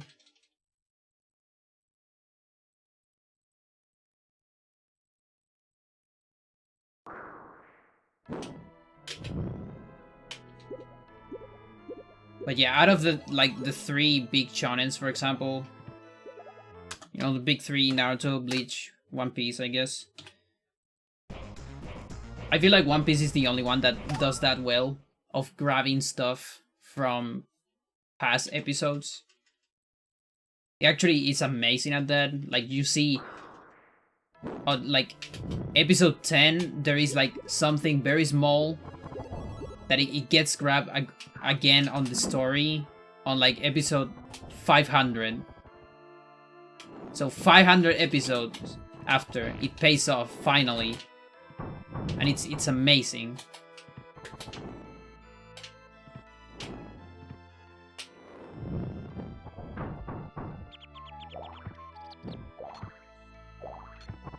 Wow.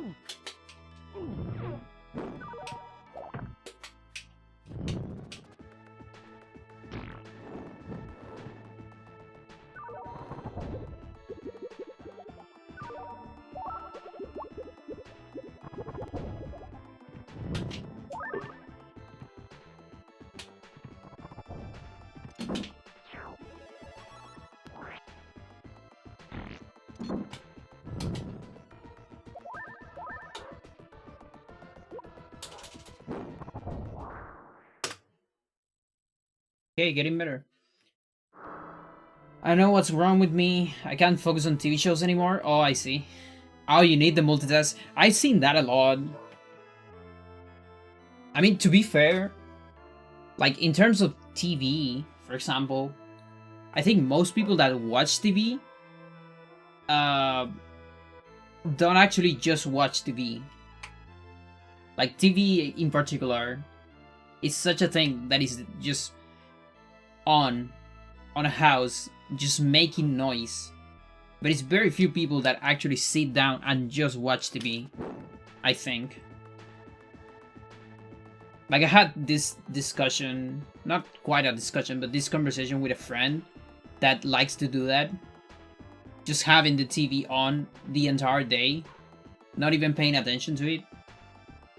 I was talking to him, like, don't you want to, like, watch the show? Like, just watch it in a meaningful way, quote unquote.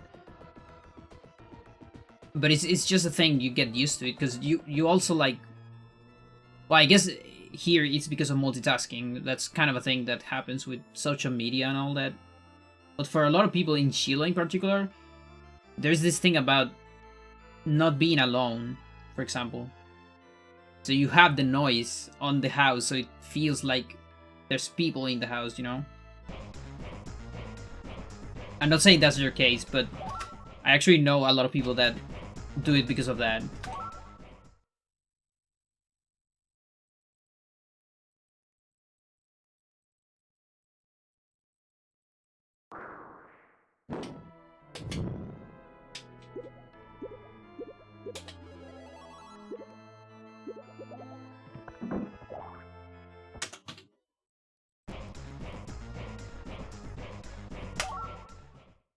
Cigarettes and alcohol do the same.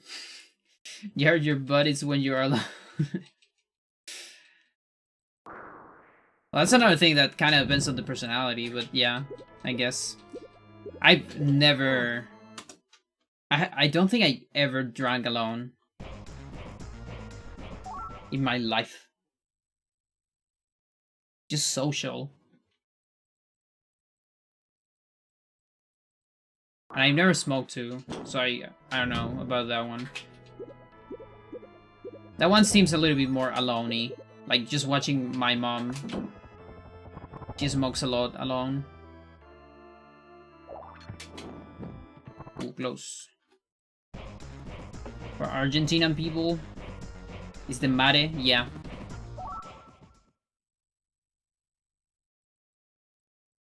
Yes, indeed.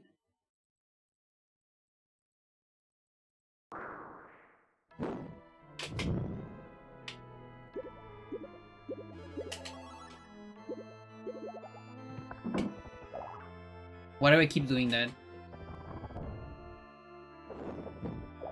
Bylock thinks he's Eric. What? Oh, Blognome.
Materials for building a house? No. Cement. Wood.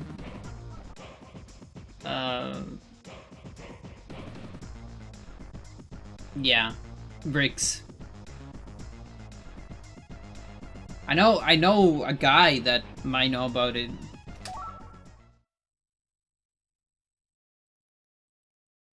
I have an uncle that knows about that stuff. He's a maestro. I don't particularly want to talk to him, but I can give you the contact if you want.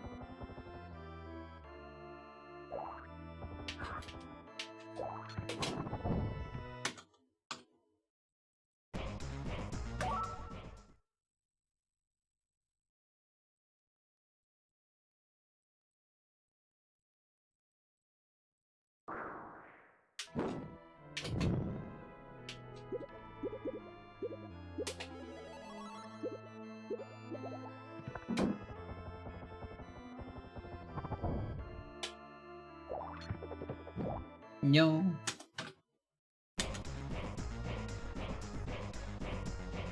I don't know why, but my neighbor sold his house.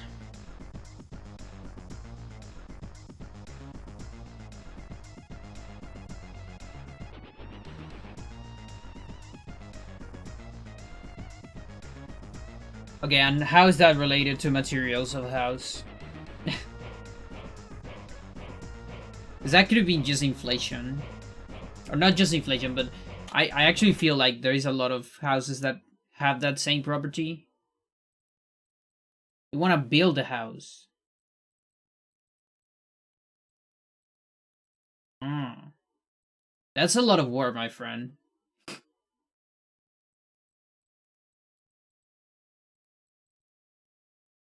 Have you done stuff like that?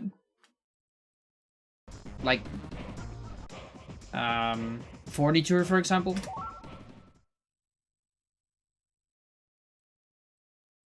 Because building a house is really hard. If you're not, like, familiar with the stuff.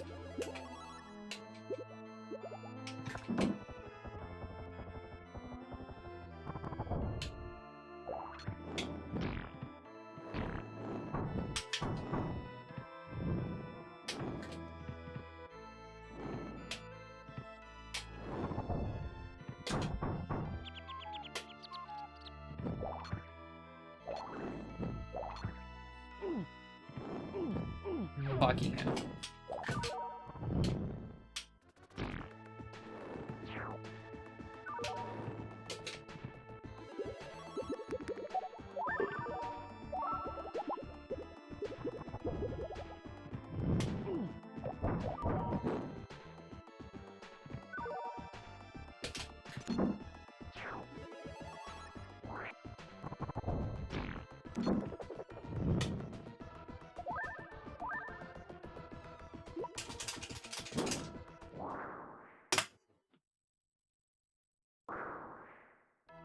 You settled now.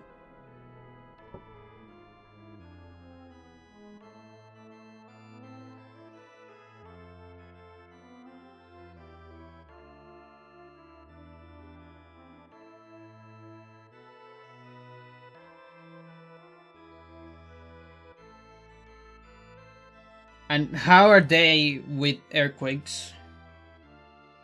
Just curious.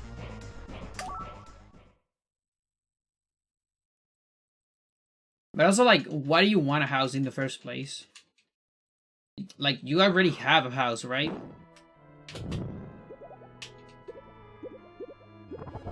I would say if you have a house already... Unless you really hate your house. But why do you want to sell yours? You don't like the neighborhood or something?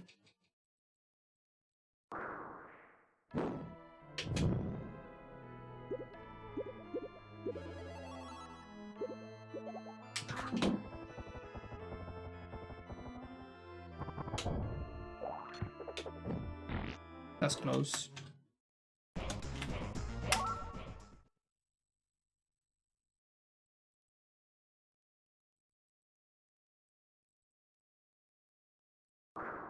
Also, to build a house, you will need a place to build it. That can be even harder than finding an already built house. Well, I guess it depends on where you live. I don't remember where you live.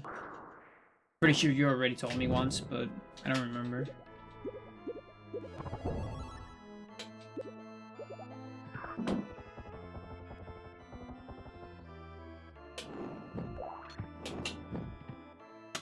That one was too far away, I think. Because they're paying a lot more now, so if I bought just a terreno, these houses are cheap, it will get a nice profit. La Florida. I think if it is because of profit, I don't think it's worth it, but that's just me. I guess I'm not really at economies. I'm probably not the good person to ask, because I'm more of the school of if you're good, then don't do anything. That's my school of thought. If you have a house and it's good, just keep the house. You don't need more money. If you can eat and live in a place that is good enough, you're good. But that's my school of thought. Because I just want to be able to eat. Nothing else. And I guess have decent internet to stream. Why not? God.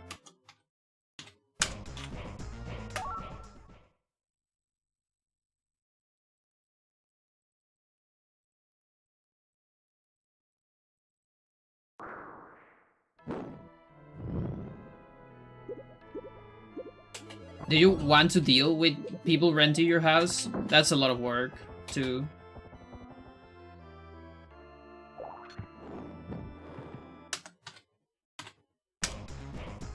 You know, I had this house. I live in Pac. I used to live in Pac, Pedro Aguirre Cerda. And we have this house, which was pretty old, but like good enough. But then we changed to an apartment on San Miguel. And we keep having that house for a while. And it was like, my dad was always like fixing the house. Like it was always being fixed. It never finished being fixed. But then at some point it didn't actually finish being fixed, but it didn't matter. We needed the money, so we rented the house, and we had to deal with people renting the house and basically destroying the house. Not really destroying it, but not taking care of it and leaving the house in a very bad state. Then we sold that house, and now that there's people living there and nobody lives there, I mean nobody rents there, it's their house, they take care of it. But we had the same problem later when I changed this house and we started renting the apartment while we were selling it. And we rented to a couple of cousins actually, and they pretty much destroyed it. And so then it was harder to sell it, and there was like a lot of work to do on the apartment to like recover it. What I'm trying to say is renting, I think there's, again, not saying this is you, but I think there is this impression of people have that you can buy something renting and get money for free. It comes with a big price of emotional responsibility of having to deal with the renters, which is a lot of work. It's really a lot. Like I remember my parents having such a pain dealing with these people, and you just cannot, like manage that because it's people living there all the time. And these were cousins, by the way. People that we trust a lot. I still trust them, but not with a house.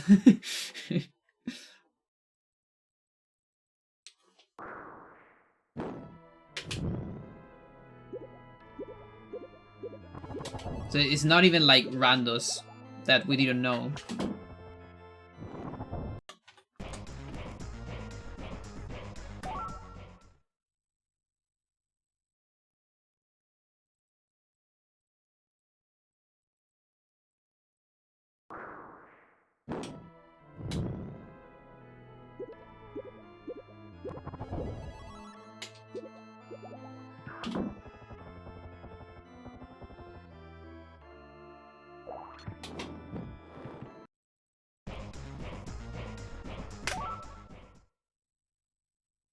This level is so hard.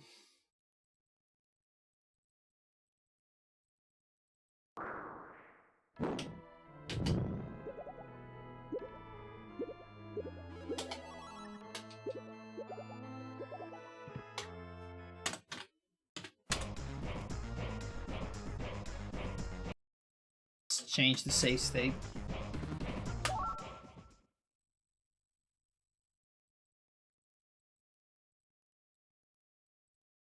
You know, if I ever come back to 80% on this game, I'm barely gonna be able to read the chat. Now I can't because I have to reset a lot.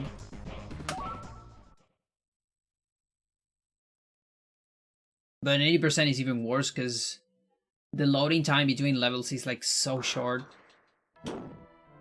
Unlike like the loading time there, for example, this is like 10 seconds when you start a level from password. But between levels on 80% for some reason takes very little. You barely get any breathing room.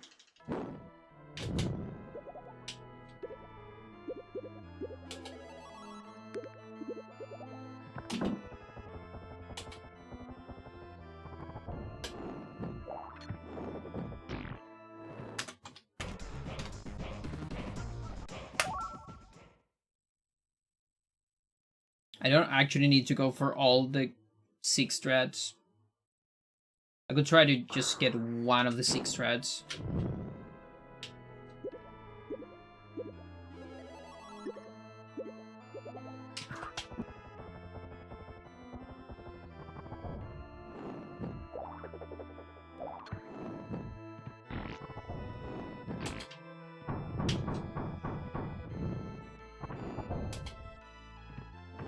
Oh god.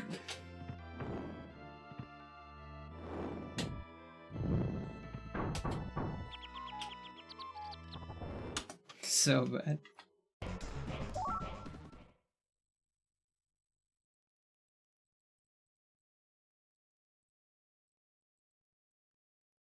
You wanna play WoW again?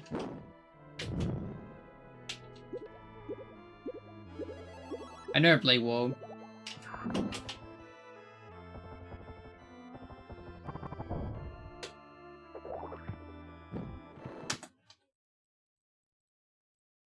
Like, I play like... How many online games did I play? I think I played like 3. Never really tried WoW.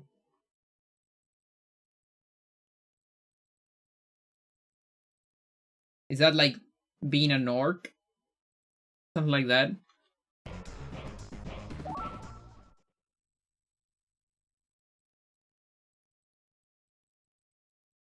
So wait, did WoW had like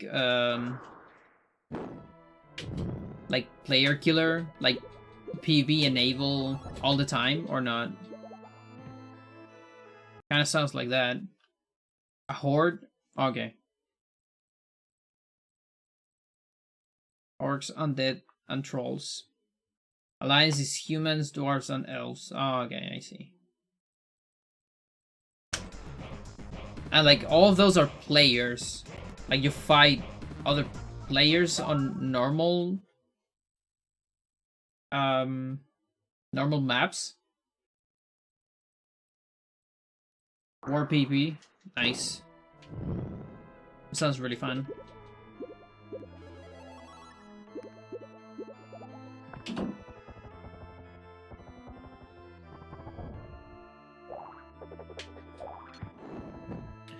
Why is it so hard to get that? Why is it so hard?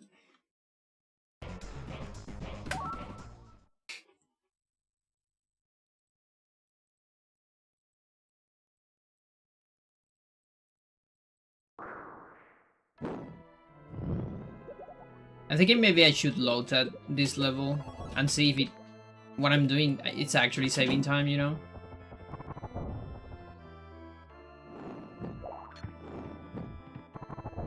Because what if it's not? I mean, it should save time, but... The secret place.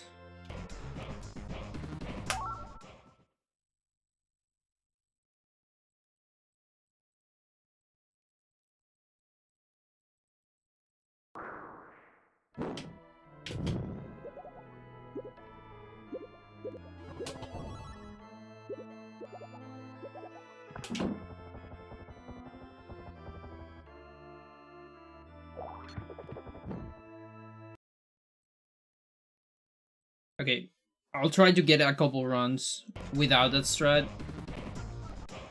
I just go for a normal swing.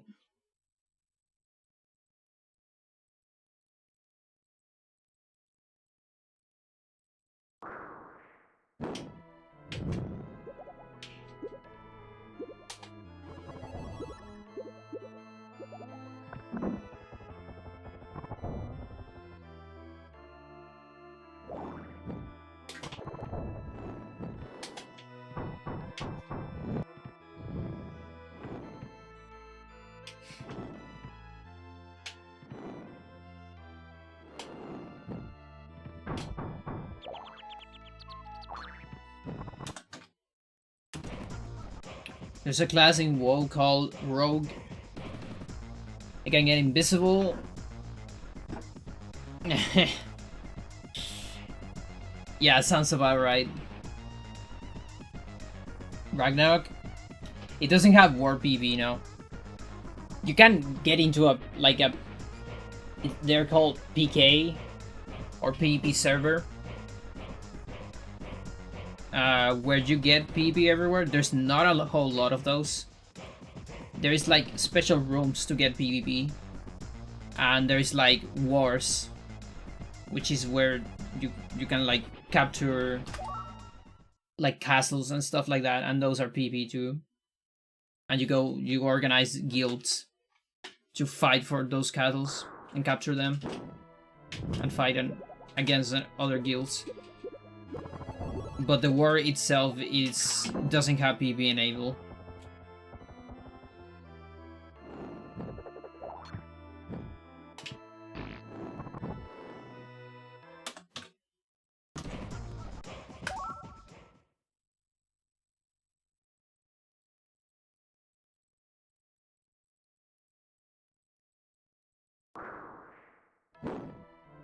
Yeah, I think it would be way too nasty if you had PvP enabled.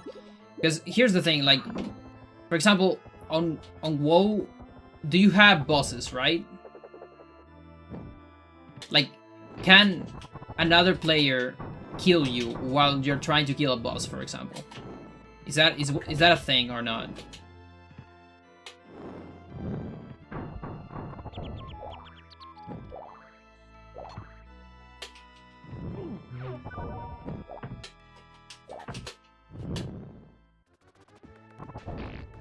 That is a thing? Okay. Interesting.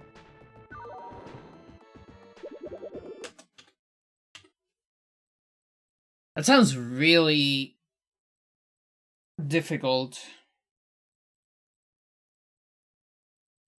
to deal with. But to kill a boss you need 40 people. Yeah, but then like basically you can have teams, right? So you get there's this team of 40 people. Yeah, of course. But what if you get 240 men raid? What happens then? Those two fight for the boss while they're fighting each other too?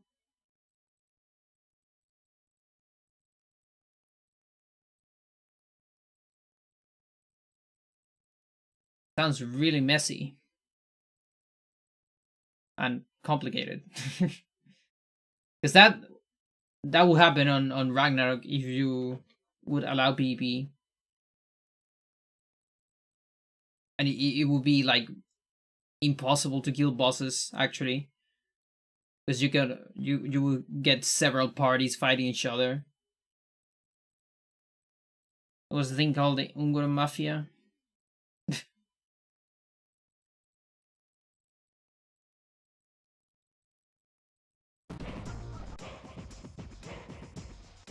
Where a boss drop the beast materials to craft the best gear. Yeah, so they would camping the boss. That happens all the time too on Ragnarok. And just try to kill everyone else that tries to kill the boss. Yeah, that sounds about right.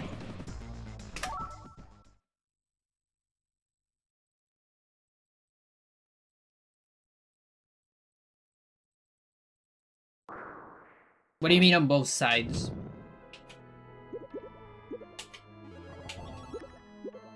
Oh no, I got it.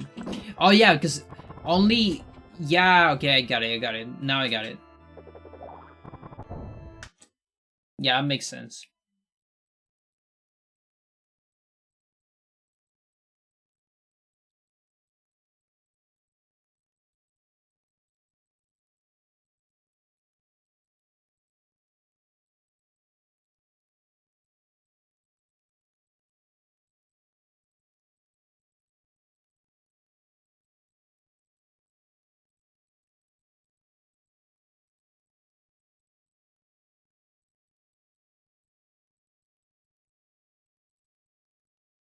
Yeah, but I'm still confused. A little bit.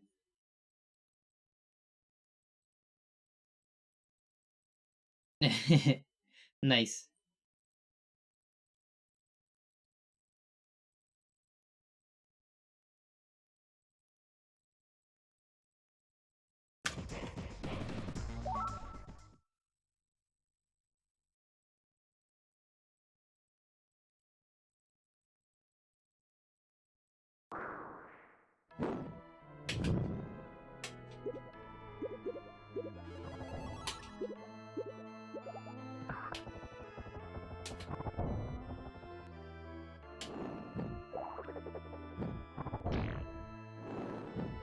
Dude, I pressed it. I promise.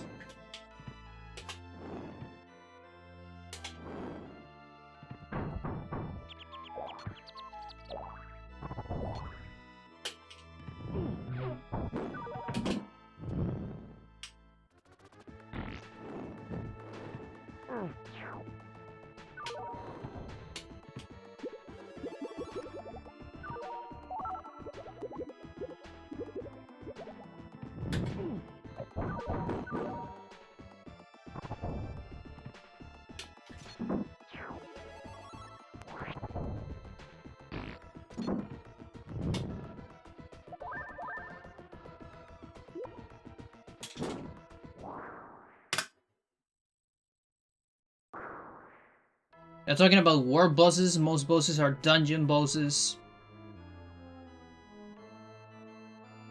So if you were inside a dungeon, nobody else but your raid can enter. Okay, so that's not a thing on Ragnarok.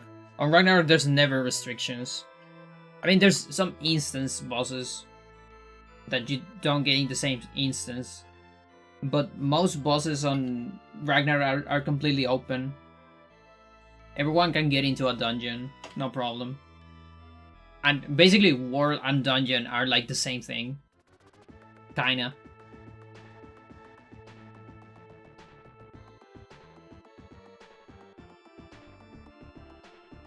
So, if PvP was active on Ragnarok, you get pretty crazy. Like, the mafia thing you were talking about, for example, you happen on every single boss. Pretty much. And it would be like impossible for any new player to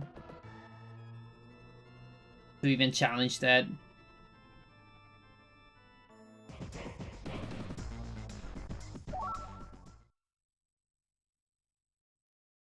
Timer, please.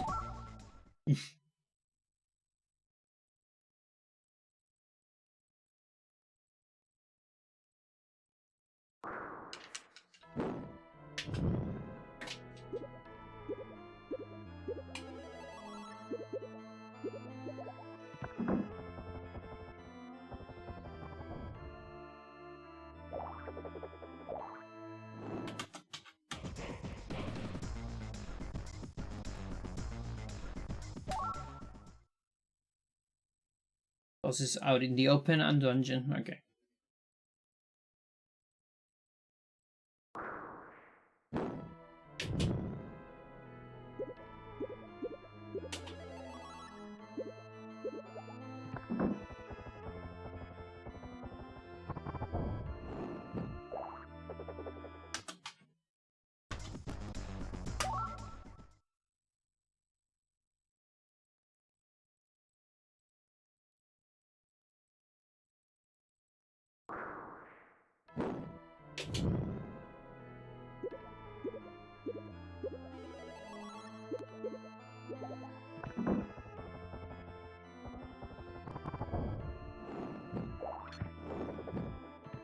No!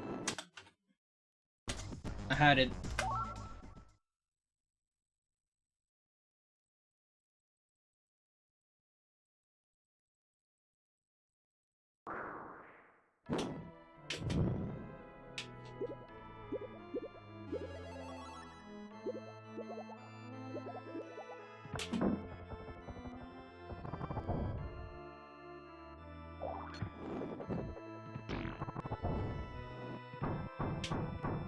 Whatever.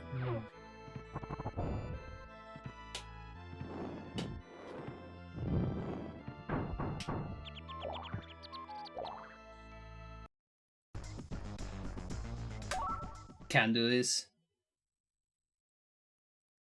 It's too hard to be on these initial levels that are like fairly optimized. Not fully optimized, but fairly optimized.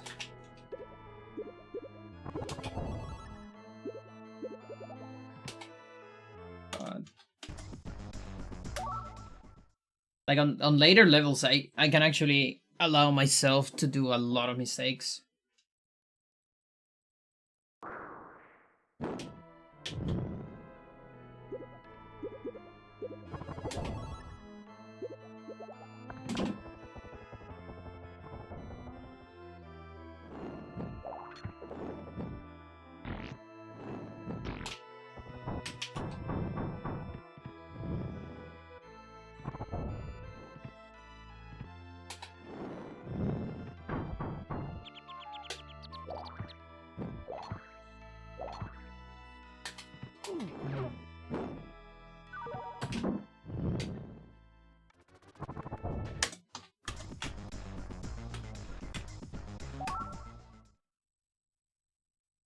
So I think something that happened to me with the online games, you know, I guess kind of early online games. I started with 2D online games, and I just never got into the train of the 3D ones. So, you know, I played Ragnar, which is a 2D one, but I never played WoW. I never played like RuneScape, stuff like that.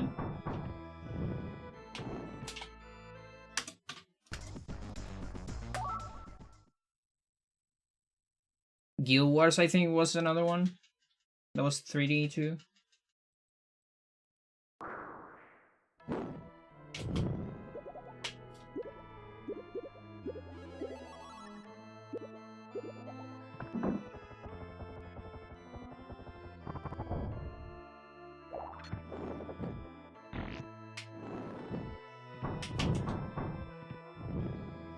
That thing's really hard.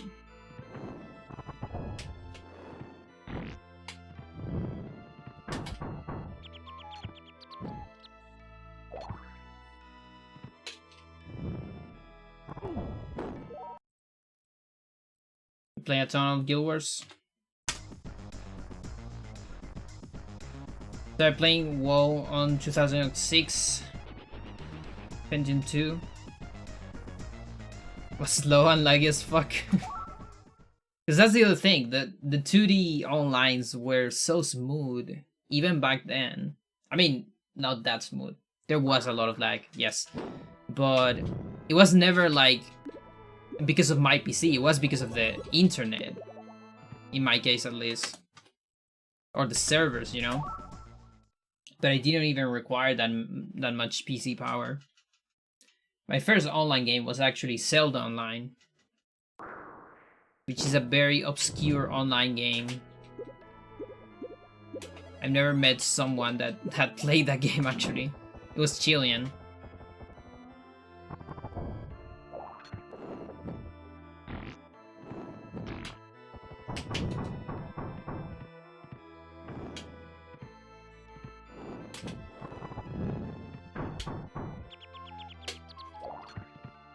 Fuck.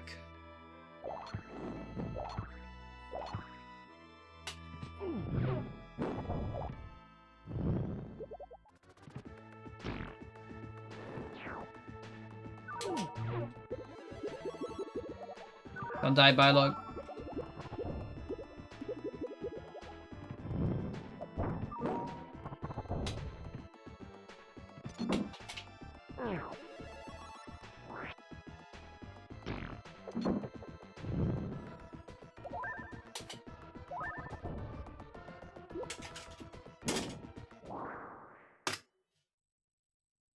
Not that bad. In WoW, you got 200 people on the place and your PC melts.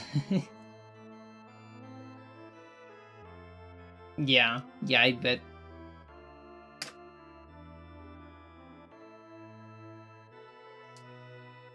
Yeah, to be fair, there's a lot of games that had that same problem, no matter what. Like, Minecraft is a good example. You cannot get like more than 100. Or even less than that. Usually like 100 people on a Minecraft server, it just collapses the server, even if they're not together.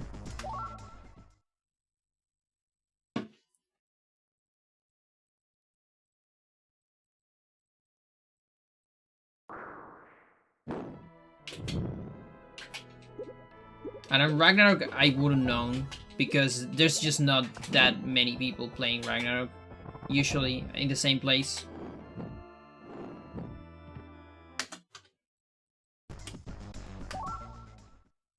I guess I would need to see a war.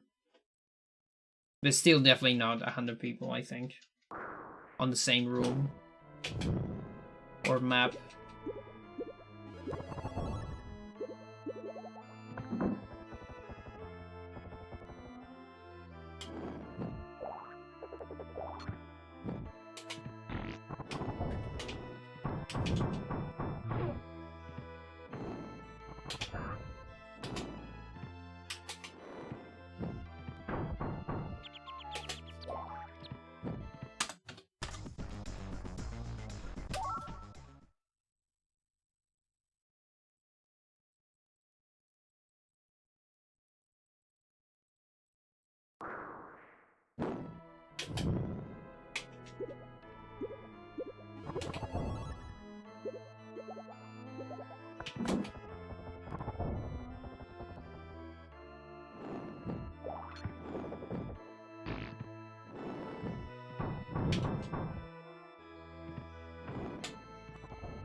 I tried to react to it, but it wasn't like such a bad decision.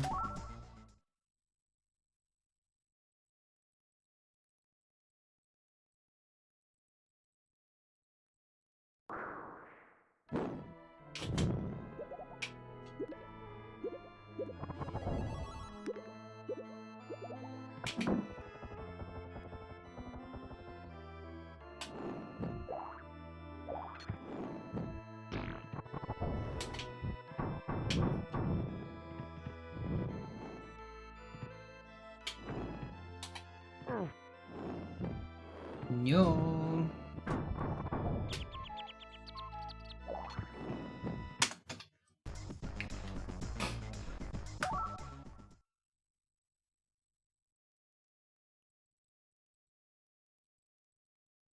Yeah, I don't know if I can like update this PV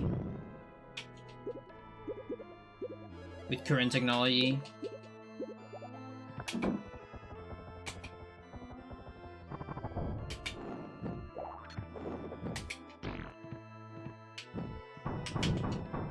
Yes, finally.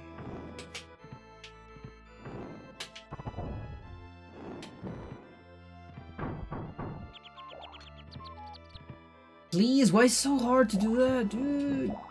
Oh.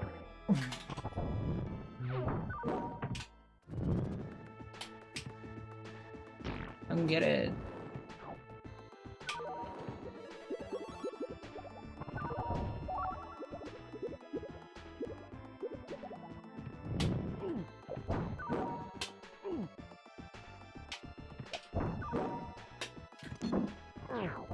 Oh, I'm so behind.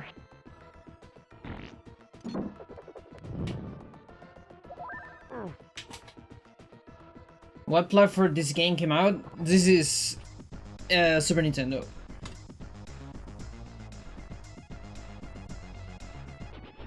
There's technically a Saturn, PS1, and DOS version. But it's pretty bad.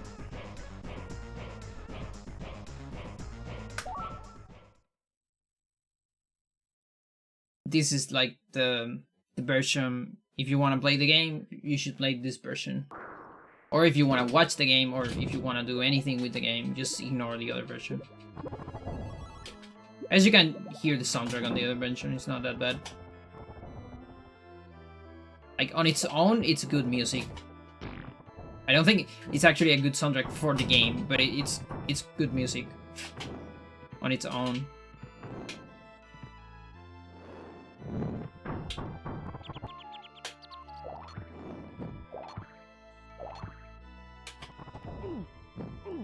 God.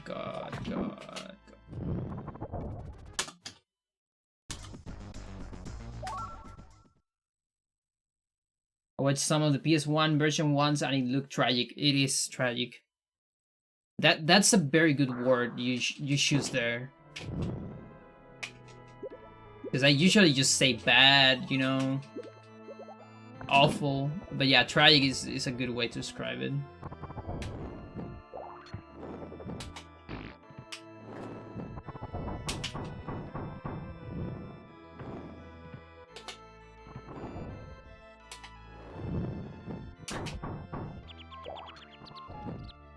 Yes! Yes!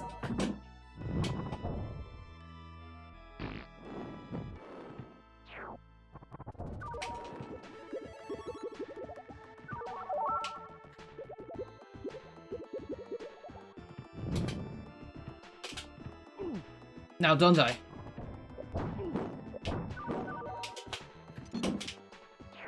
I'm still behind though.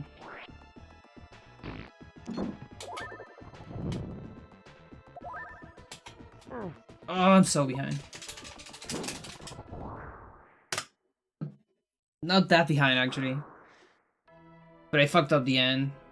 And also the skeletons kind of fucked me up. Because I lose a lot of time just shooting with Bylog. Otherwise, could have been, yeah, at least a second.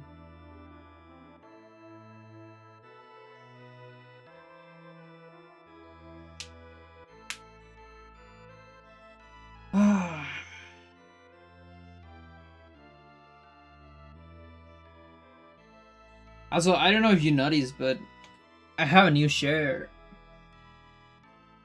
This thing is new. I'm officially a gamer.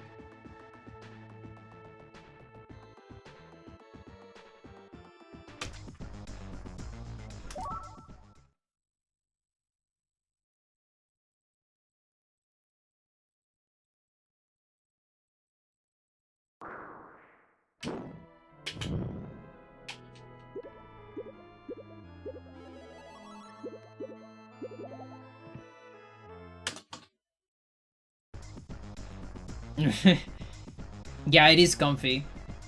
I search a lot for a comfy one because this is like almost like a gaming chair. It is called a gaming chair regardless, but it's like it's almost like those chairs that, you know, like are like chairs from sport cars, you know. Those ones I don't like them because I feel like they don't have a lot of space. For example, I've tried those, like sitting on those. I never had one of those, but I sit on those, and you don't actually have a lot of space for your legs, in my opinion, and like in general. And also the bag and all that, they're just not that comfortable for me. Like, they're good for cars, but for a desktop, I actually don't like them. This one is kind of in the middle between a normal chair and a gamer chair, quote unquote. It has a lot of space and it is pretty comfy. And my bag feels way better because the other chair I had, it was pretty good just for a normal desktop chair, but it was very old. It barely had anything on the seat. I had to use a plushie, and also it was like kind of destroyed on the arms. It was lacking a wheel, and I think that was giving me back pain because it was unstable. So I gave myself a luxury and just bought this thing.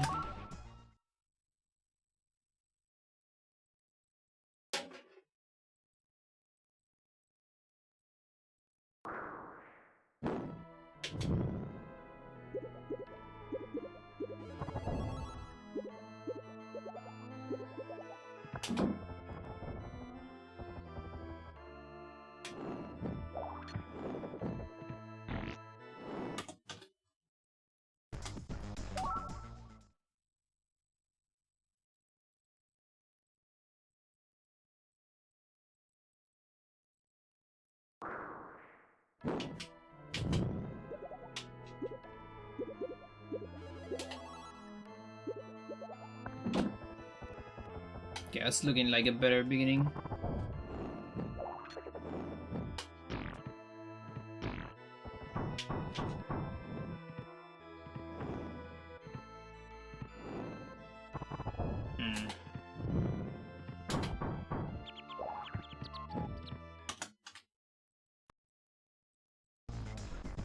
Talking about that, the doctor said I need to find an adjustable desk to get the right position for the mouse. Interesting.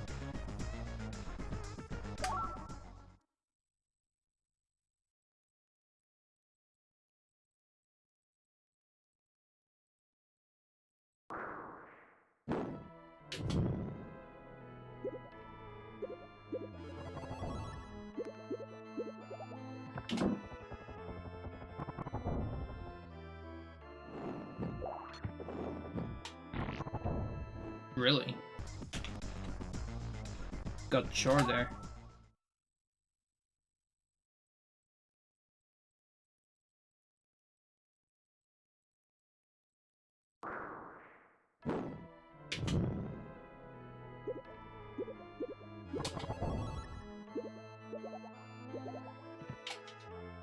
Please.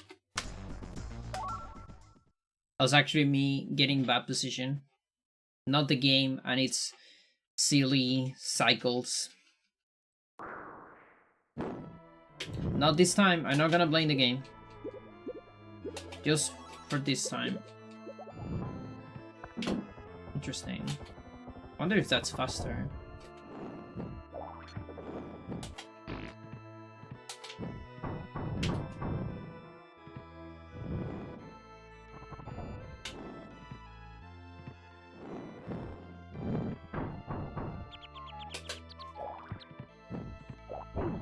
Fuck you, fuck you, fuck you, fuck you, fuck you.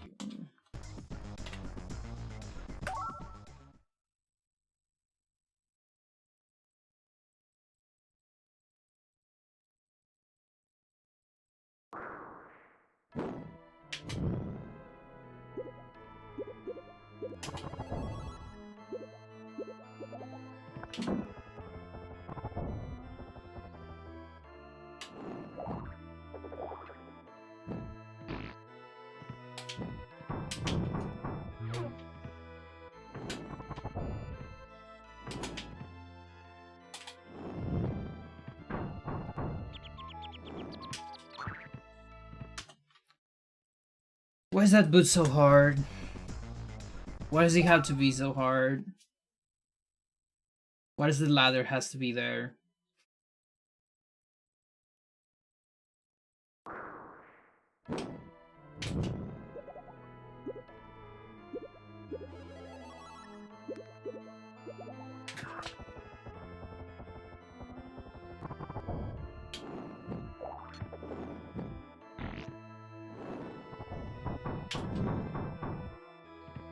No.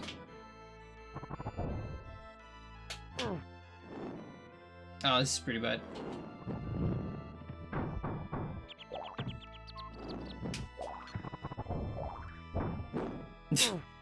Nice.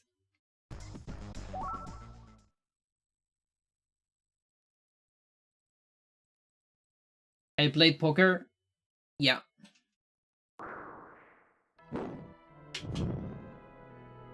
Just Hold'em Texas is the only one I like.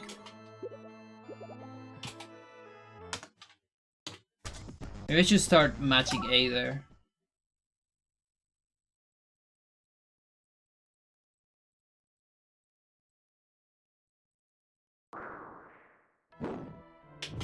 I don't think I play with real money though.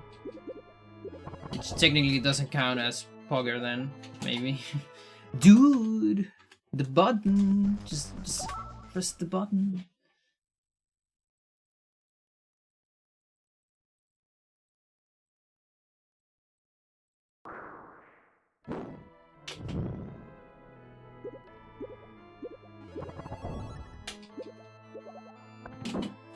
Oh, that's why I'm not matching. Now I remember. A silly game just put a tutorial. Couple pixels away. And I might open that if I match.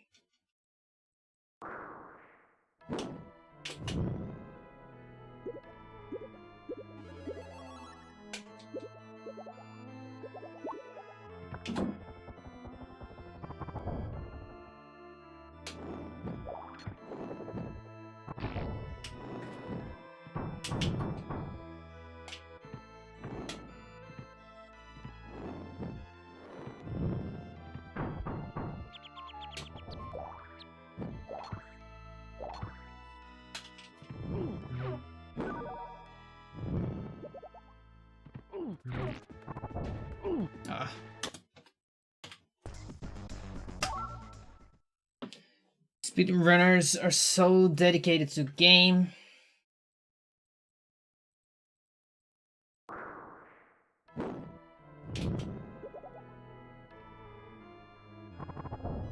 It's perfect to grind poker online apps.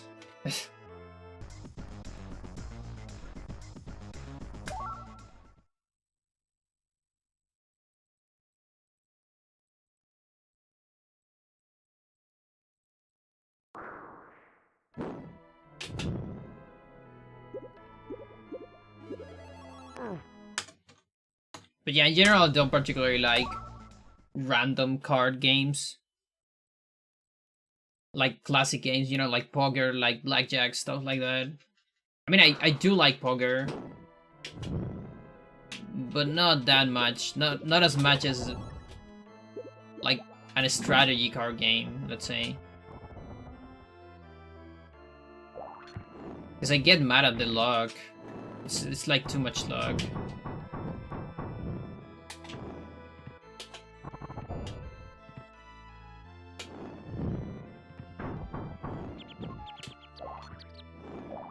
It's really bad. Really bad.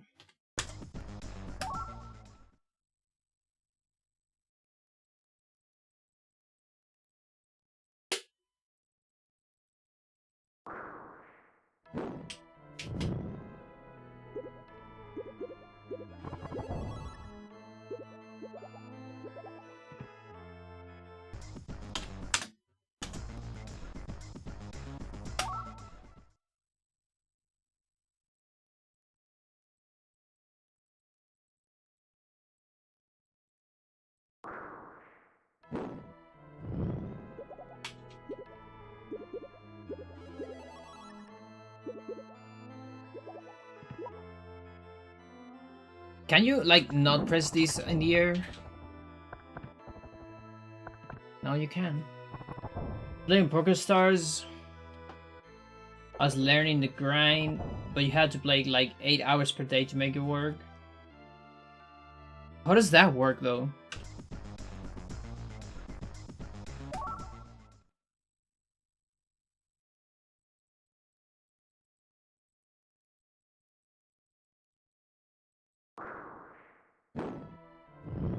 Like, I don't know if we're talking about the same stuff.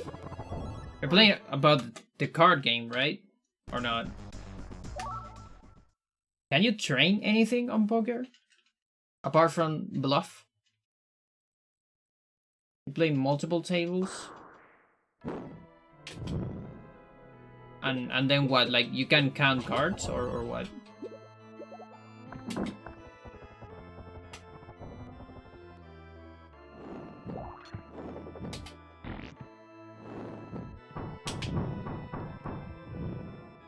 messing up that part.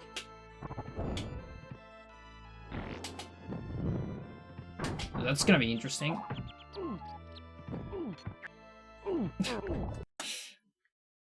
More than 20. I have no idea how that works then.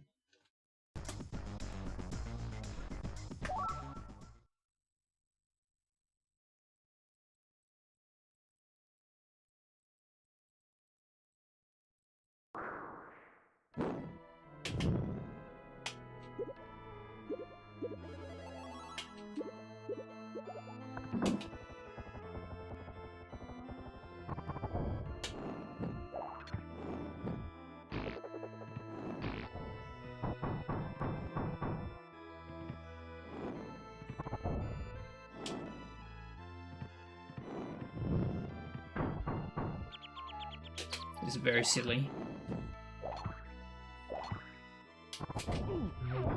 Very silly.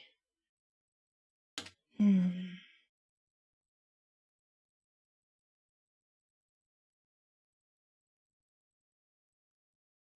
you play with Mario side at the end of the day. After a million hand, there has to be profit. So wait, so the apps, they work with real money then? You're really into money, Frank.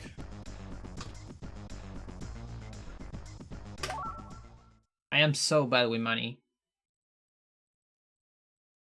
Like everything that has to be with money, I'm usually not great.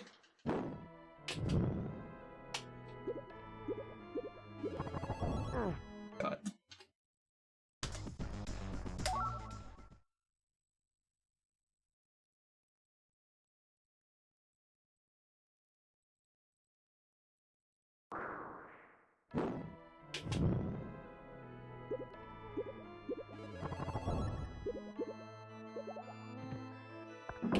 Dude, I hate that button so much.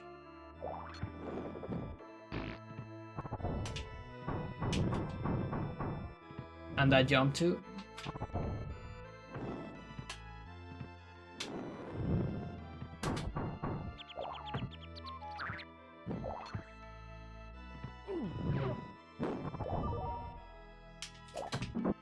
Yeah, I got this, but it's a pretty bad run.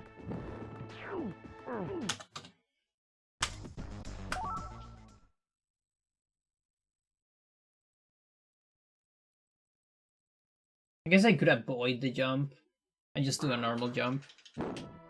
It's funny how I'm just discarding all the strats. I'm gonna end up making a PV with just the old strats. Just more clean.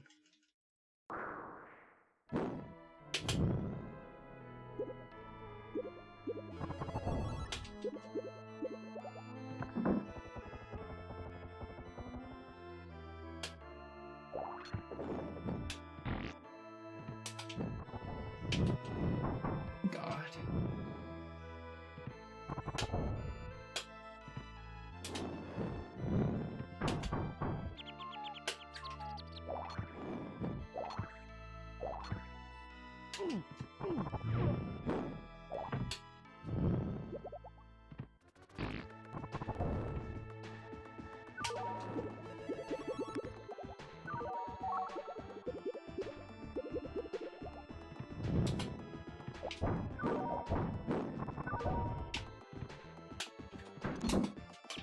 Okay.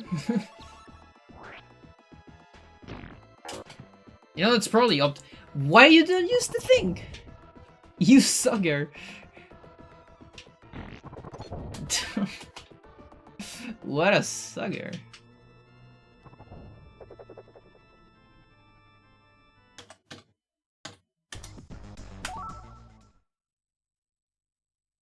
think it was like 1 pixel away from the hitbox. Now don't worry, it was a bad run, but just looked kind of weird.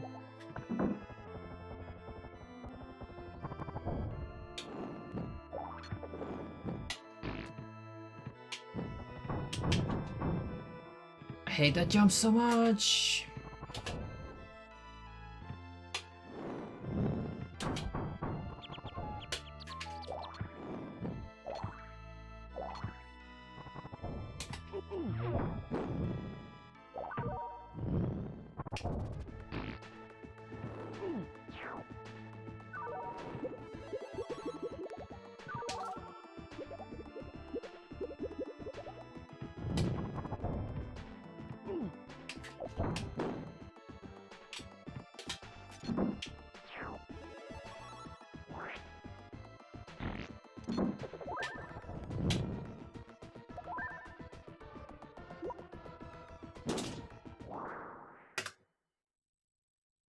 Oh god. I don't want to watch my PV to see what I have to beat. Oh, new Mia Mulder video. Interesting. What is PragerU? I don't know what's that.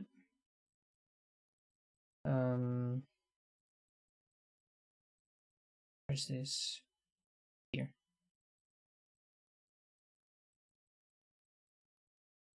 Swim. Match A instead of trying to hit on the sweet spot. Look, I can't even beat the previous one.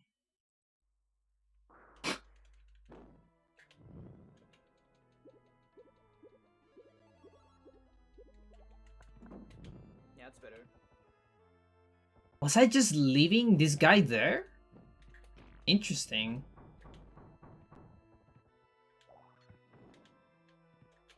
That is very interesting. Maybe I can use that. Let's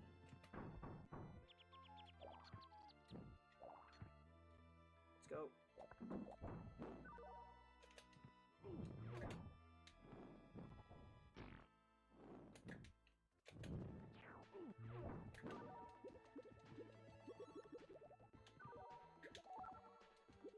No. And there's even like mistakes.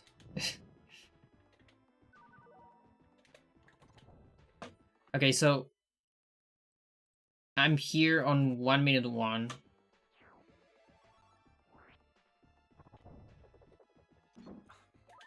And no boost. It was perfect.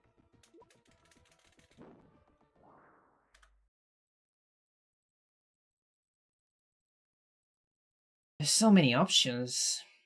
You look so young. It's the hair, I guess. I wasn't that long ago. It's probably just the hair.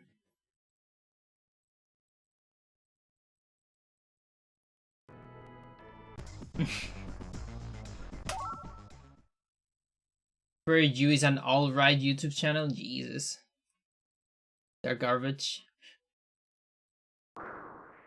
Alright. Sounds like a fun video then.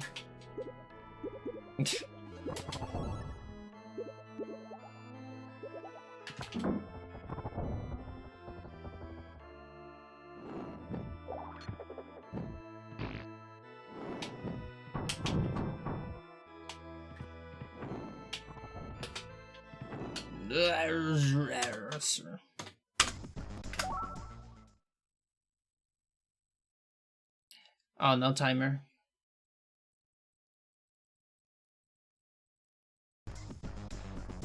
Also, I think that's the very first time someone uses the anime emote in my channel.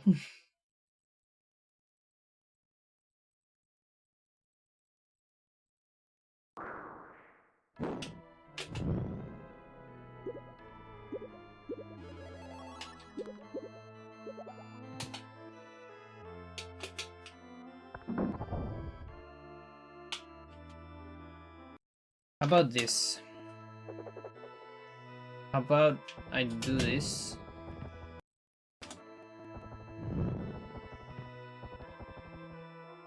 And then here.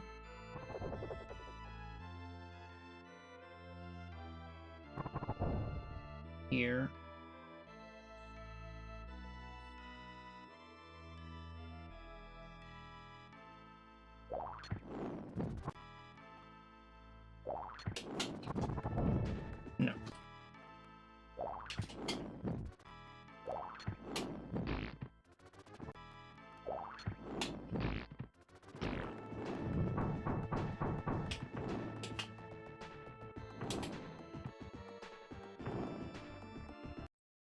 Yeah, I love anime.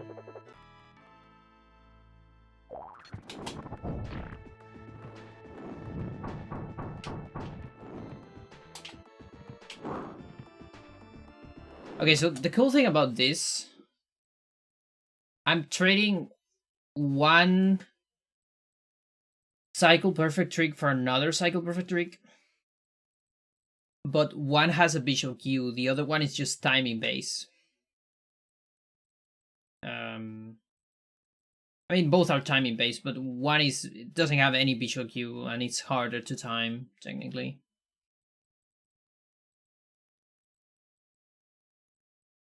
This is kind of cool in a way. I do this, then this, and go back here.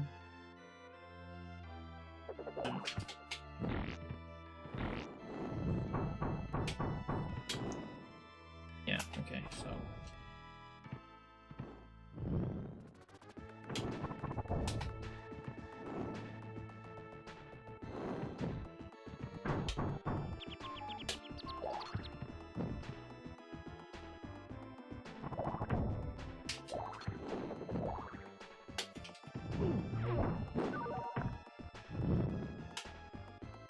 I'm still not familiar with this part.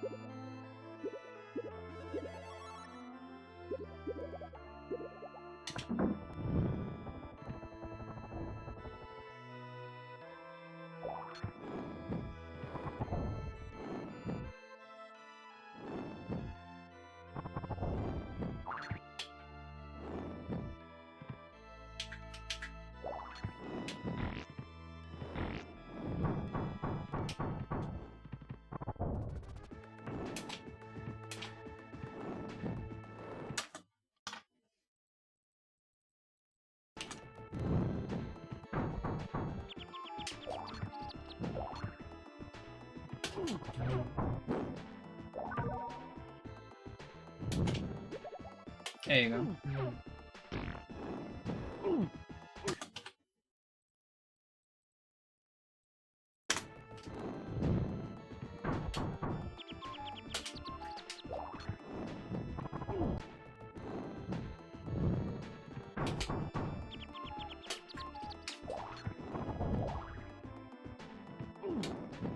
Keep messing up that change.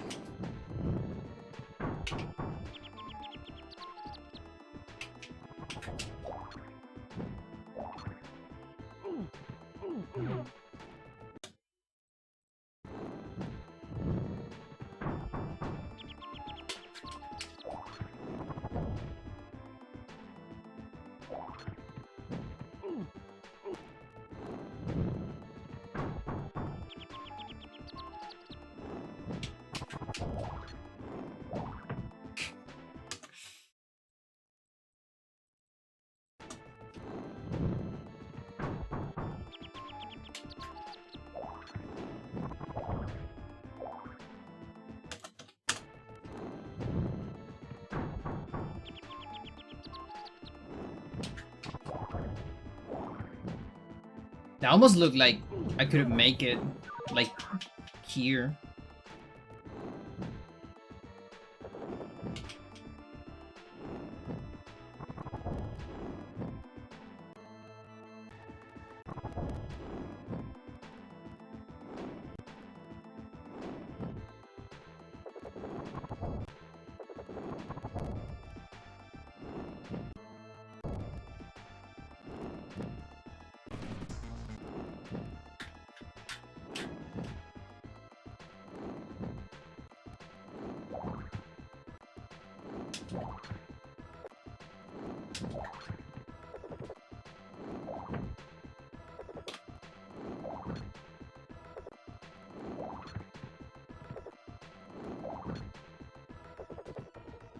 So close.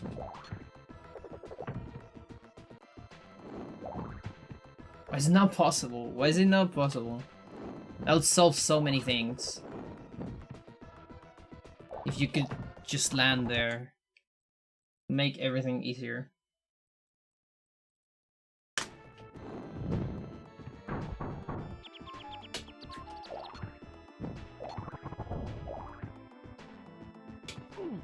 Please.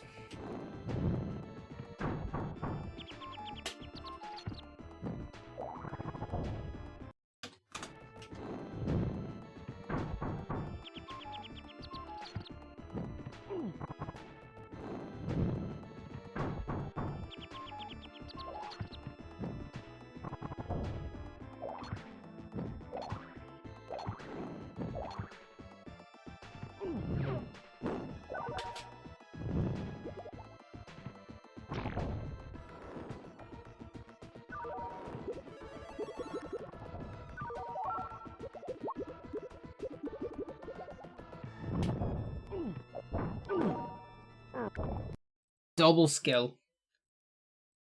Double skeleton.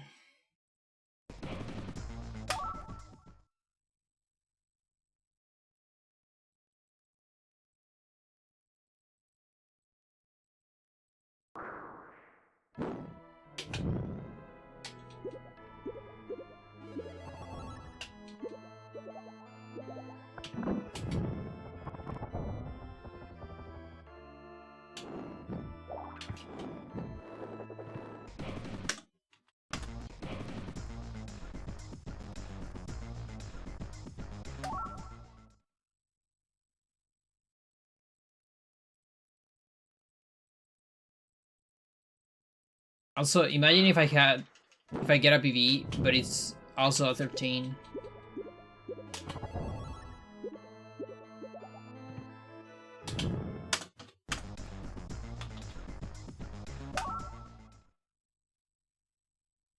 That would really suck.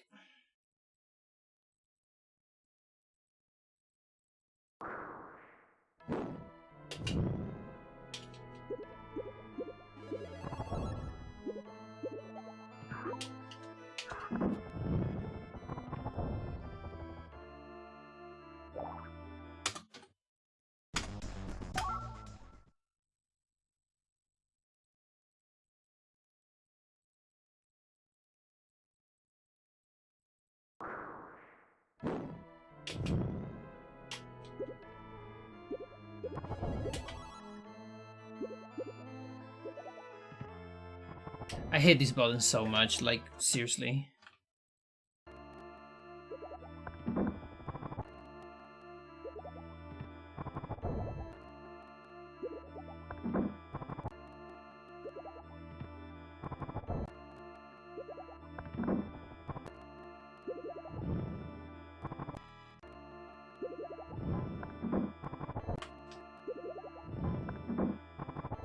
Wonder if this is faster.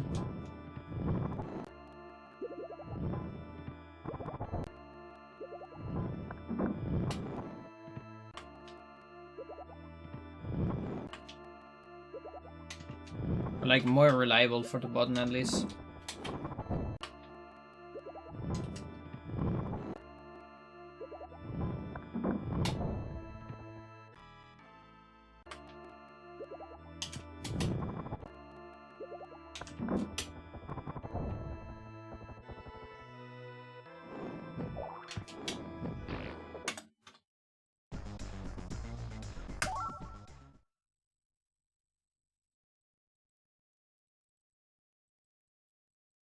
This is probably the level I played the most. Like, the most attempts. Yeah, it definitely is. I haven't even paid attention to my attempts. That's a lot of attempts.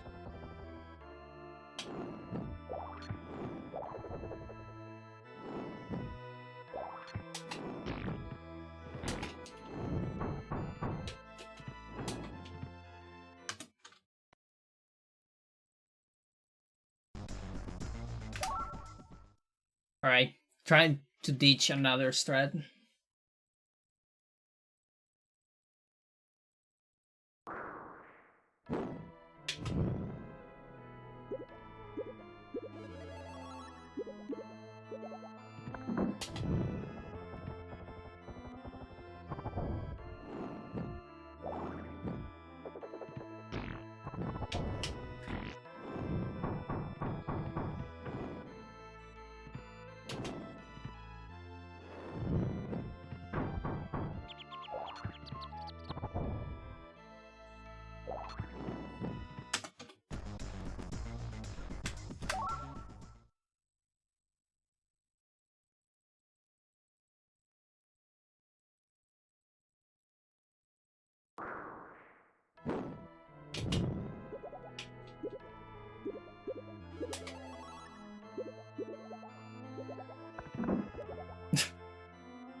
Oh, that glitch is so ridiculous.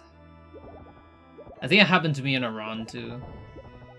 And then you gotta go all the way around here. This is not a soft lock, but still.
No, no, no.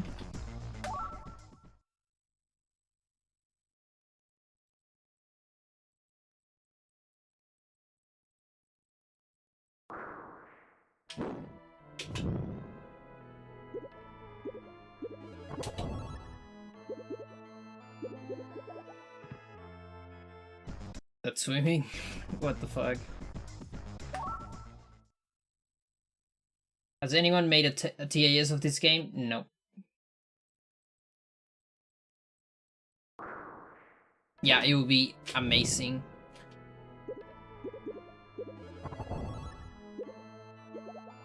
TAP brought it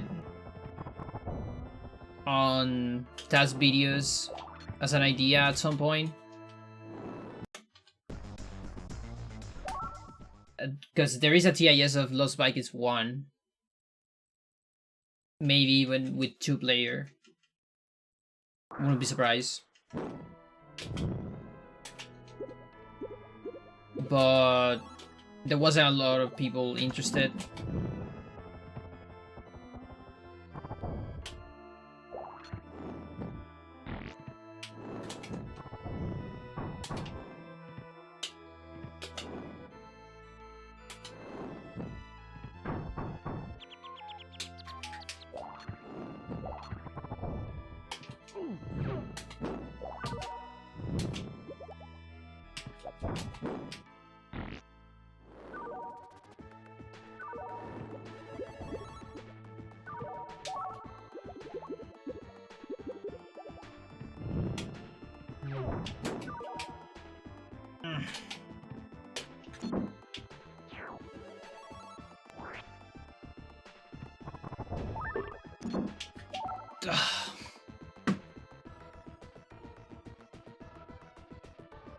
I dropped the ball.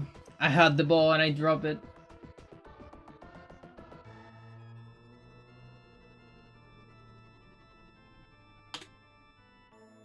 Yeah, tests are really fun.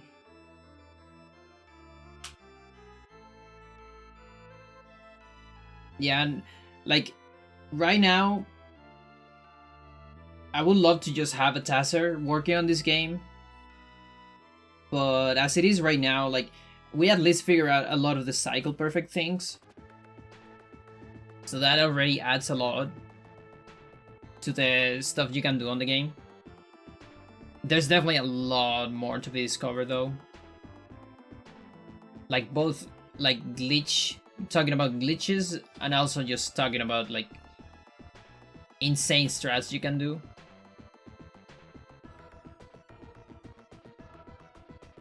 Especially for TIS, because you can do a lot of like cycle perfect switches and stuff and do so many things at the same time. It's crazy.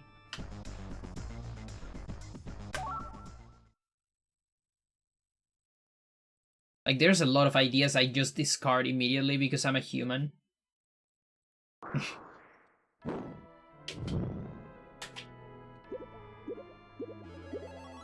Now, fair enough, there could totally be humans that can do them, but I'm a limited human.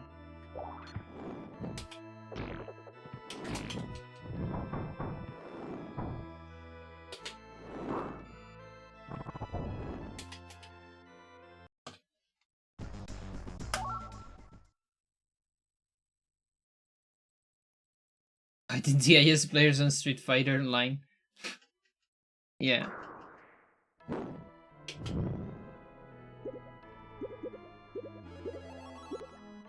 I have felt like that fighting against some melee players.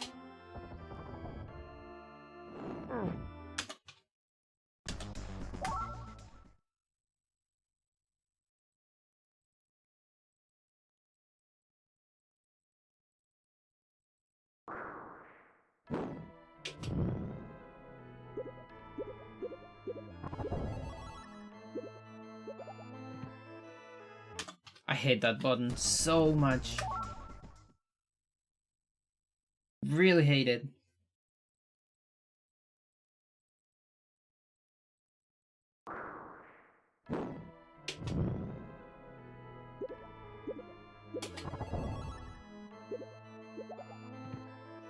Just press it, please. God.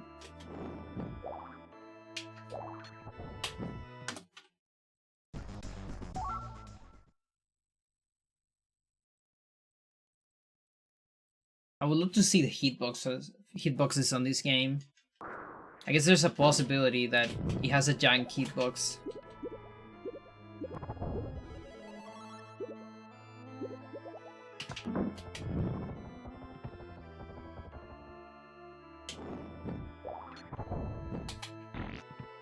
Wow.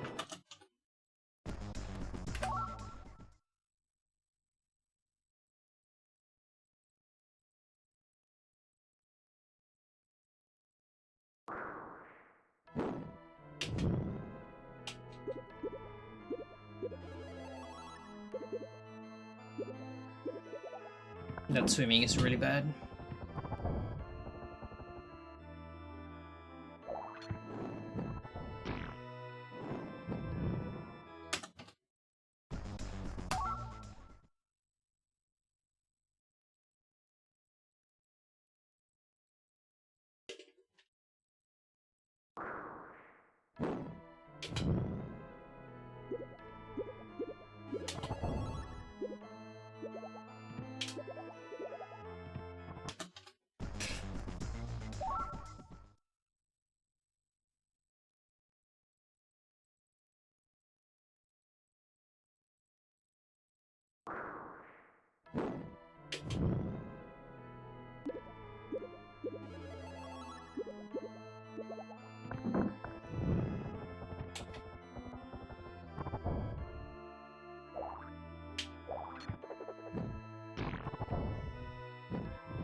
I'm starting to think that I might not be able to do this today.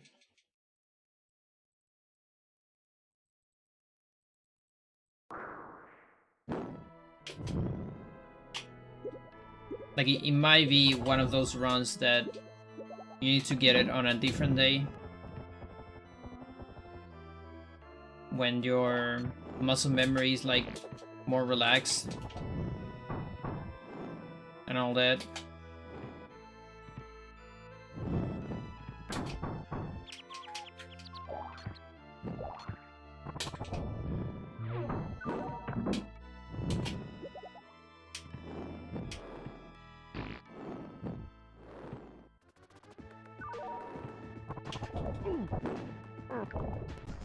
It wasn't bad, that one in particular. Just Bylog got into compromised situation because of the HP.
Yeah, getting that fire damage is really bad, actually.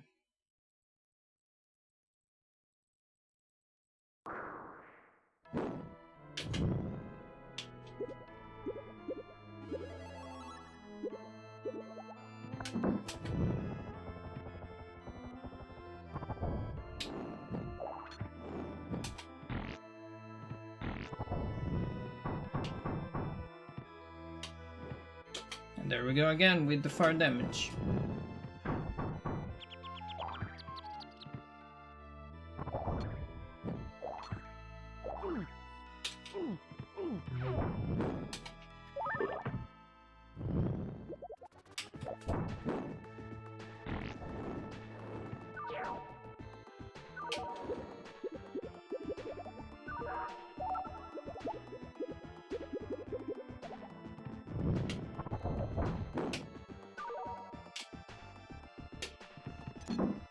Please.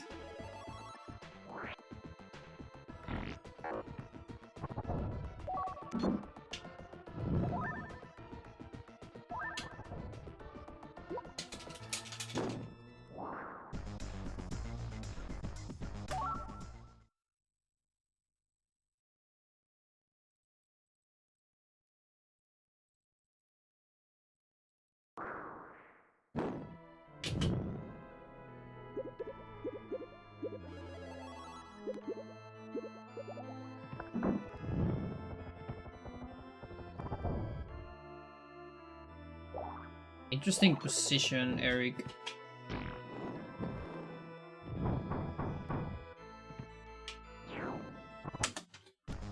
It's almost like Balog is consistently getting hit there.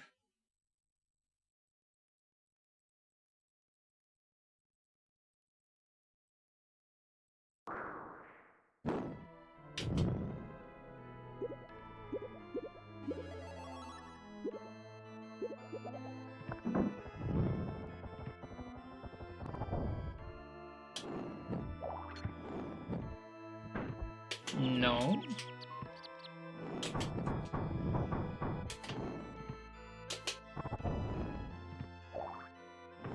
Oh god. But yeah, I have situations like this. For example, this happened to me on Hocus Pocus, where I grinded a level for like an entire stream too. And I just couldn't get it. And then on the next stream, I got it like first try without even like hand warming.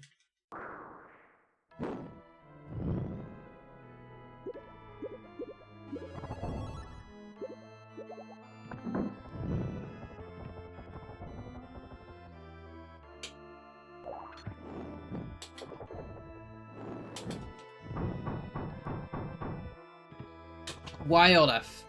Why Olaf?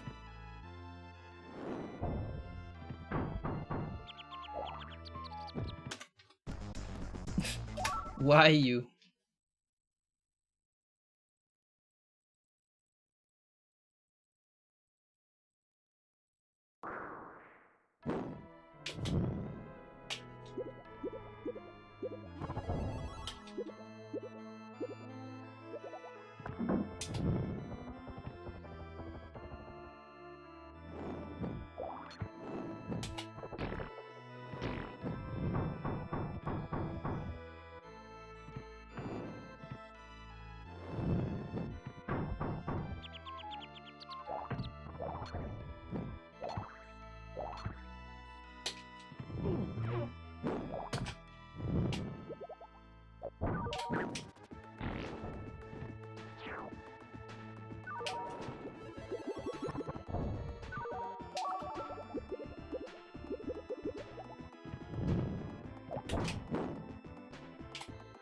Please don't grab that, please. Why you grab that? No.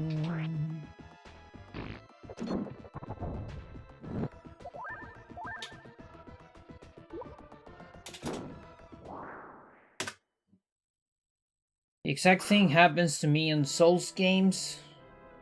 Hours of one boss, and this the next day, first rank he's gone. Yeah, it does happen a lot. I think it's like, I think it's a thing like in general, with like learning, like struggling very hard, and then you come back later, like another day, another week or something. Just let it rest.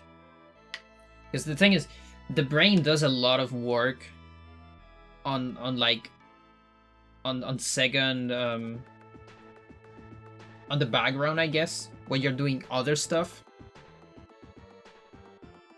Like just sleeping, for example. Your brain's like processing all those things while you sleep. And getting the learning like more tight together and all that.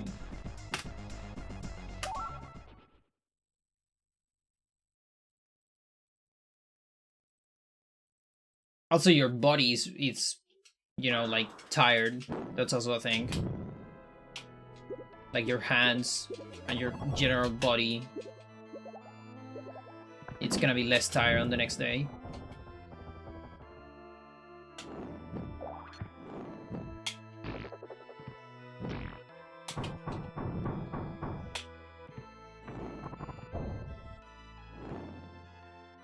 Pretty bad.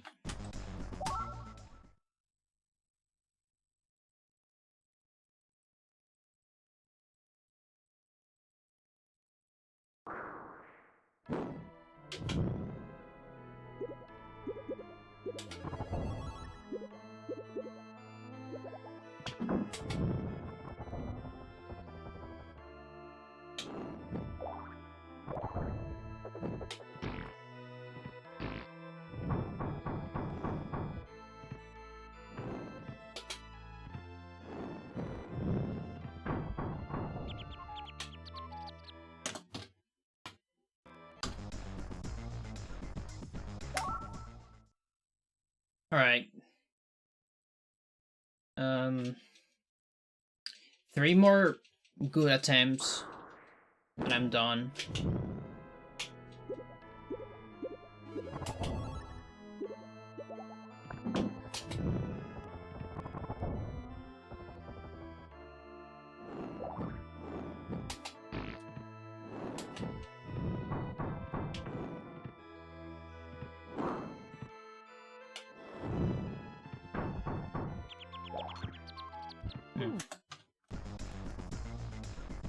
What does Lancet do on characters that are not Kimari? Nothing. It drains HP and SP.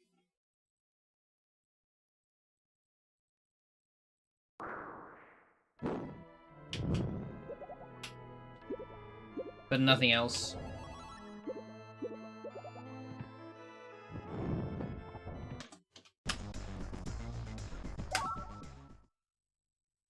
This button is my worst enemy.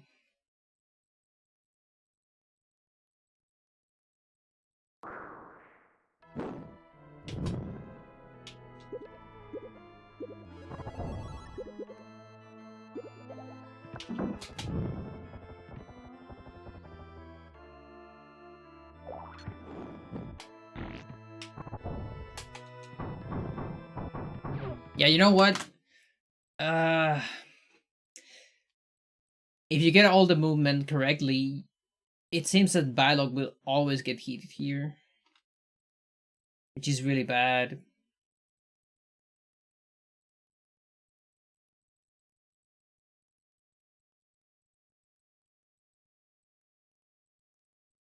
Why you do this to me?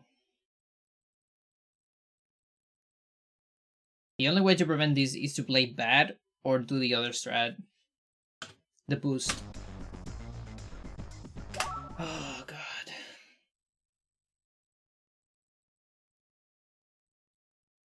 So you have to play bad or too good. But if you just play good, you get hit.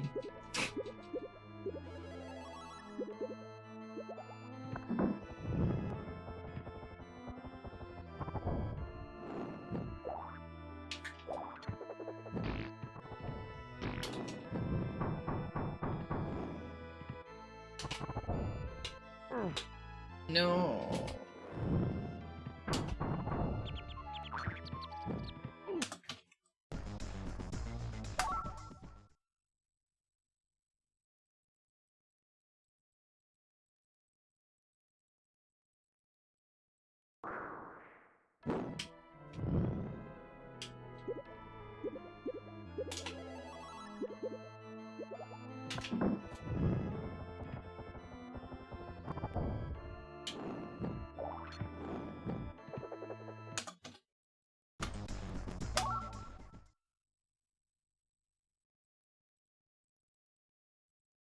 Yeah, like I can probably prevent it if I move dialogue into a different position, which is what you can qualify as playing bad. It's not playing bad, it's playing slower.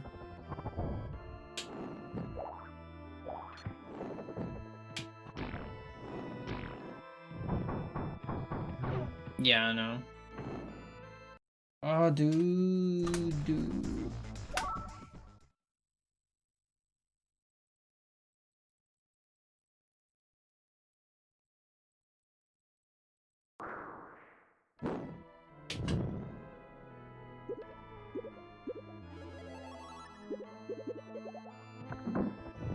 That's very good swimming.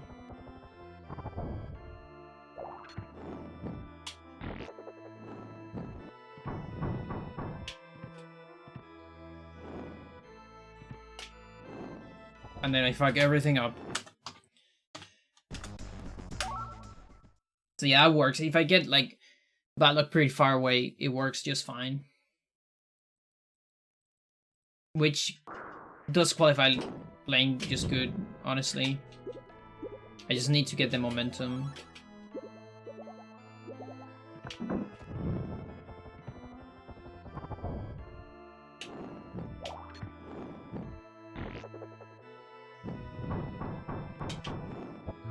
No, why Olaf?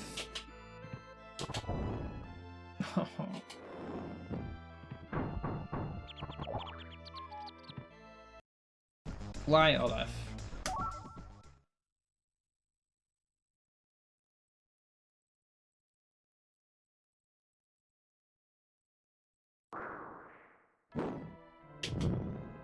You know what would be the ultimate feature for this game, like modern feature? So instead of switching to the right or to the left on the Vikings with the triggers, what you would do is you would have a button for each Viking. Because you know, on SNES times, there wasn't that many buttons, right? Actually, you use every single button on this game, I think, on the SNES controller. But modern controllers have a lot of them, so that way you will always get the correct Viking no matter what. You just press the button of that Viking. And you won't get confused like I do here all the time. And it's just one more button, by the way.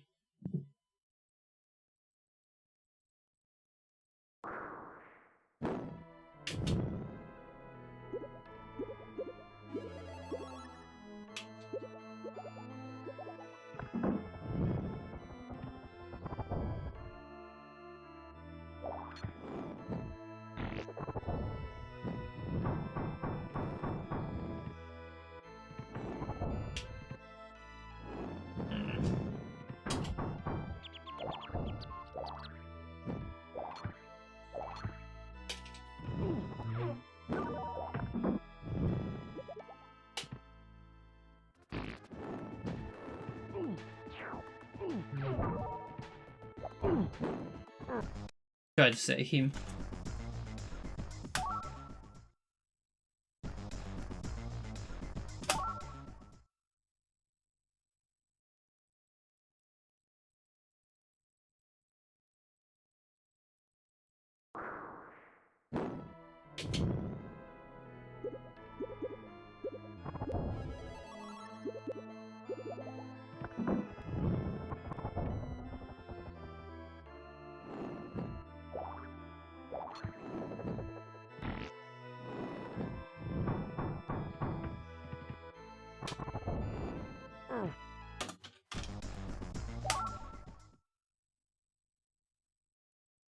So I already got like one good attempt, kinda.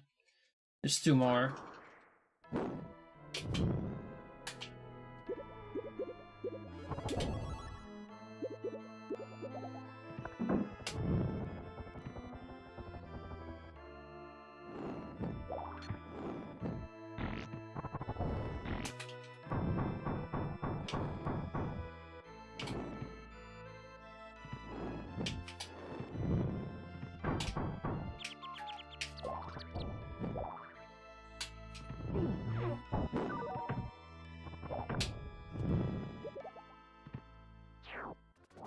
No. No. Oh. Why do I throw like this?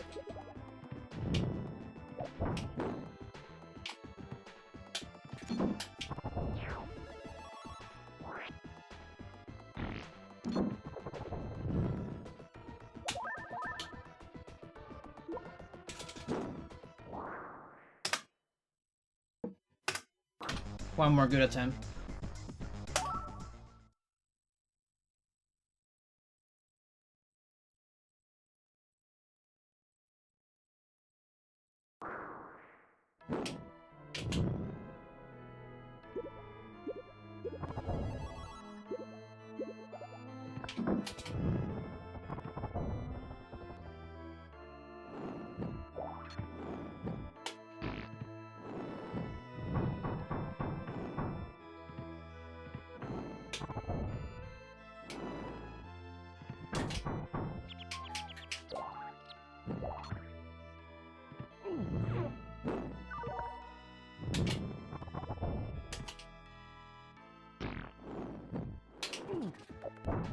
Oh, that was so good! That was so good, are you kidding me? Oh, dude, I did everything in my power to save Balog. But he was trapped between two skeletons. He was lost. Completely lost. Oh, dude. That was the best one so far. Jeez. Yeah.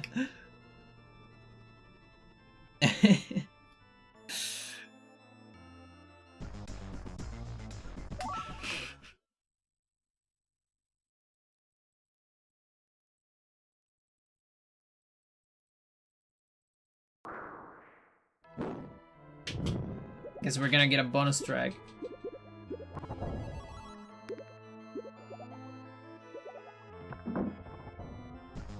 Definitely not that one.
Of course. I got betrayed. Why did he grab that? Because I killed this fugger right here. That's why you don't kill this fugger. Because then Olaf grabs this thing. Makes sense.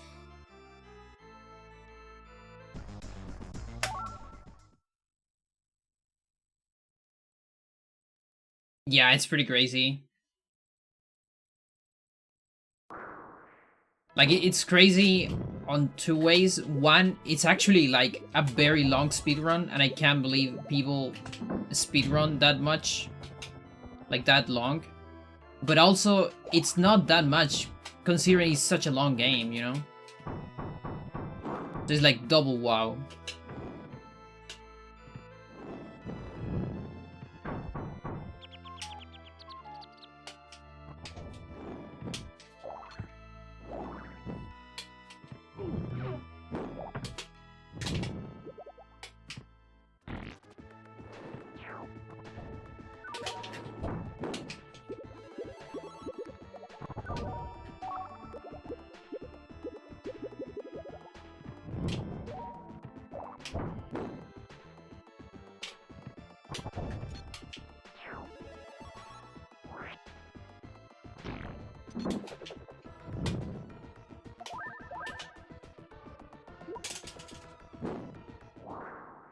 Actually, not that bad with those mistakes. Kind of shows how much the boost saves, I think.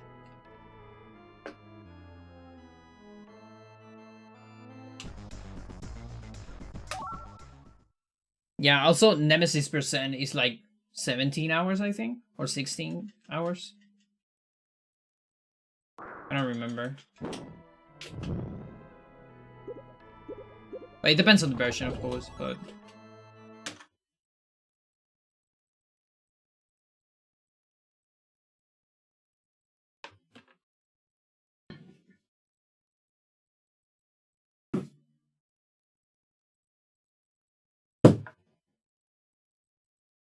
Okay, gotcha.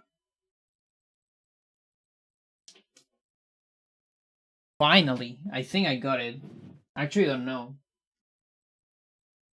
No. No, I wouldn't kill a polilla like that. A moth. No, a mosquito. No, a polilla I would... A polilla. A moth, I would just grab it and throw it outside.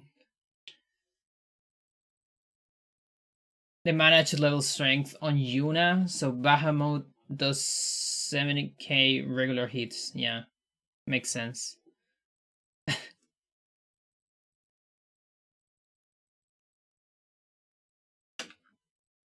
It's kind of crazy, actually.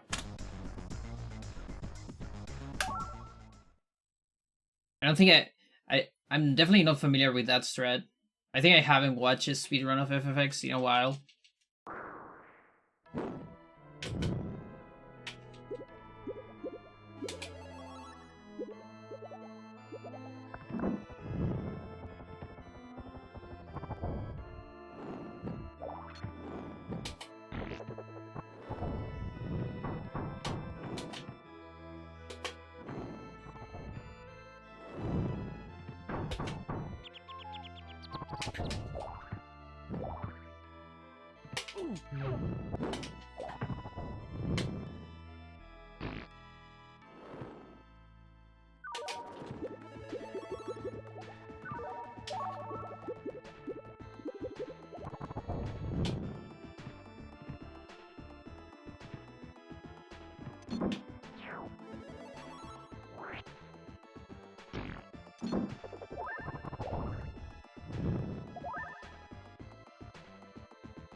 That could have been like sub 10, I think.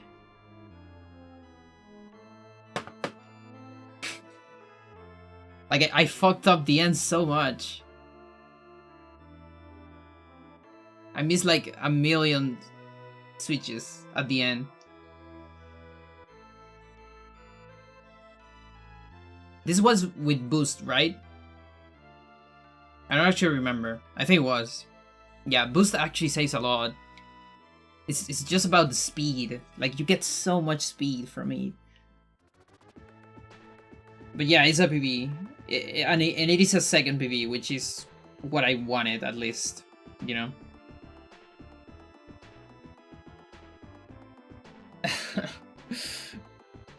That's to be the end, though. But yeah, at least I think I got it with the boost. I just want to be sure about it, because that's the idea, you know, getting a PV with at least one new strat.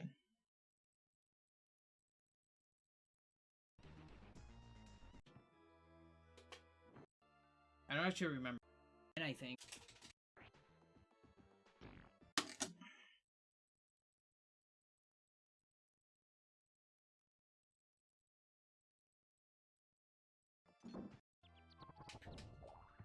Yeah, it is. And it's a very fast boost, actually. Like the best one you can get, I think. So that was the first bad switch. That kind of freaked me out a little bit. On this whole part, I was thinking, what am I gonna do on this part? And I kind of fucked up this part. Here, I should have switched to Eric, drop Eric, and then drop Balog.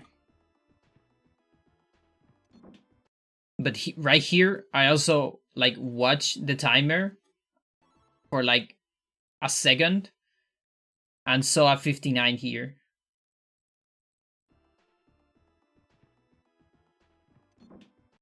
So yeah, right there I watched the timer. I saw a 59 here and I thought, yeah, this is a PV.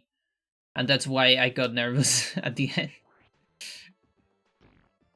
And that's why this switch is so bad.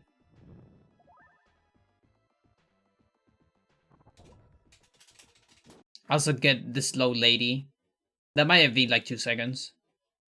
Or like a second and a half. Because the last switch is done in such a way so you get the lady inside of camera and you don't get delayed NPC dialogue. It's actually very important. That could have been like sub 10, I think. Yeah, probably not. But definitely sub 11. Anyway, a PV is a PV, so that's good. It's good for now. Might come back to it, but if I do it, it might be after any percent. So we can keep going with the next levels, otherwise I'm gonna get stuck on one level, and that's probably not good. Because with the level I'm getting now, I can get a better any percent PV, which is the objective at the end of the day, you know. I'm getting all these individual levels to update them with modern stuff and to get practice for the any percent, of course. And because my any percent it's tragic. It's really tragic. I died like 4 times in the last level. Almost. What you need to do is you need to, so the Vikings are lost, right?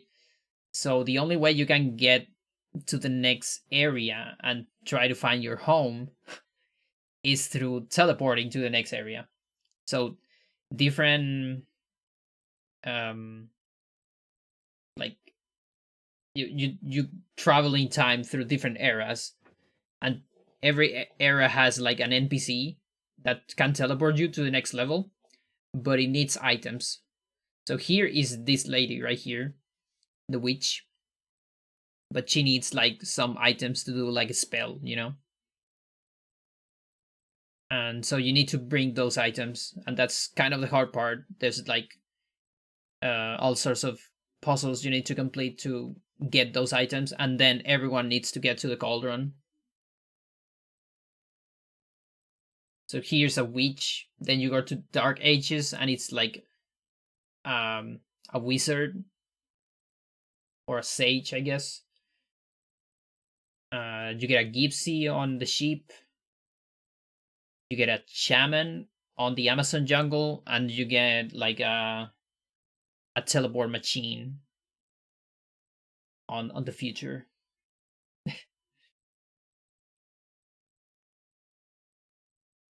With a guy that doesn't quite know how to operate the machine.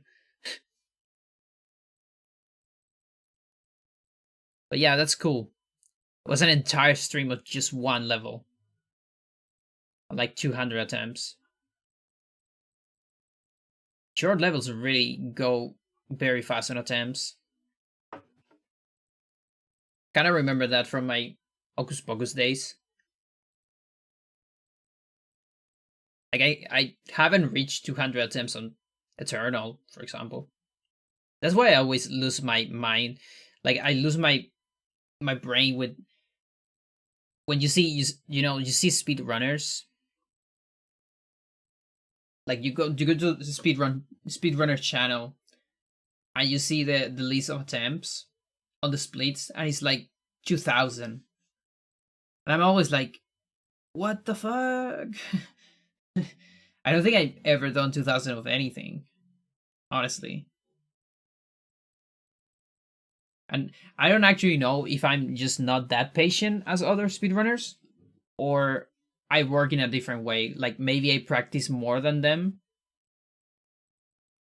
instead of doing more attempts. I'm not sure actually.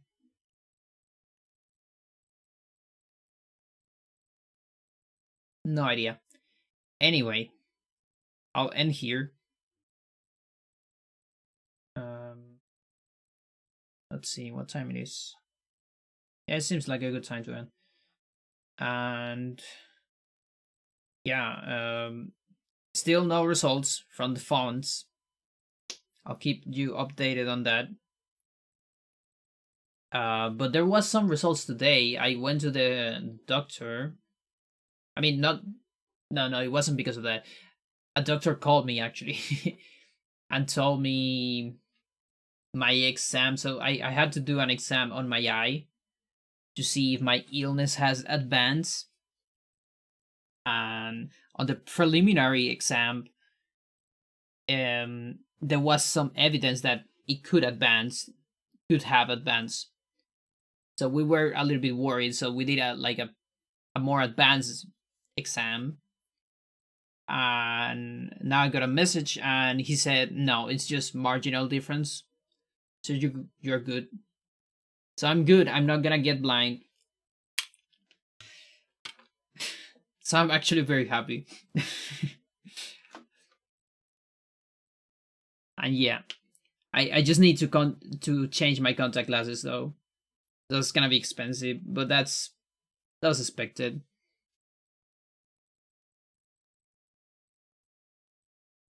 Intruder alert! Yeah, that's always good. That is like the best news. Yo, Solero, I'm finishing the stream. Thank you though.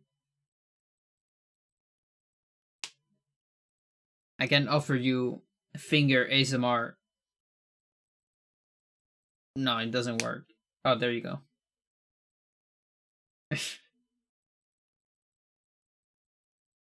But yeah, sorry everyone. I'm finishing the stream. My hands are dead. But thank you for the raid. I don't think I can keep playing. I got a PV though. 1 second PV. It could have been a 3 second PV. Where I throw it at the end. I mean, I didn't throw it because I got it, but I throw the better one.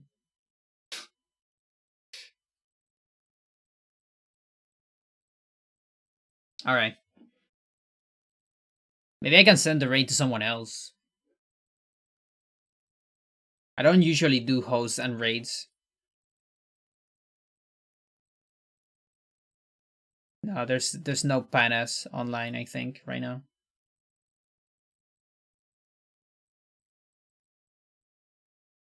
I'm doing great. I'm just tired. And I know if for the people that have watched the stream, maybe I don't look like I look great. That's because I'm playing this game, which I love, but it's pretty hard. So a lot of the time while I speedrun this game, I'm like complaining. It's true. I guess that's what you know um speedrunners do. We complain a lot, but I do complain more on games that are like this, that are like there's a lot of skill in a little time. I don't complain that much on Eternal, because in Eternal I actually have time to talk about something else. Here I don't quite have. You can tell by my face when I play levels here that I just can't talk about a whole lot. You broke Accelero today. Interesting. And deflecting blame, exactly.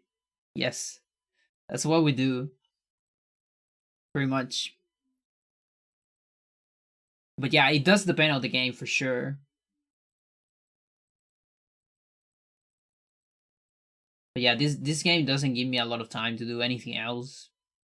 Even Hocus Pocus gave me a lot of time because while Hocus Pocus was more intensive on APM, there was still a lot of places that were just holding one arrow, just walking. through enemies and doing nothing else. Kind of like Eternal, when you on some rooms you can just hold a direction, kinda. And then on Hybrid, that too.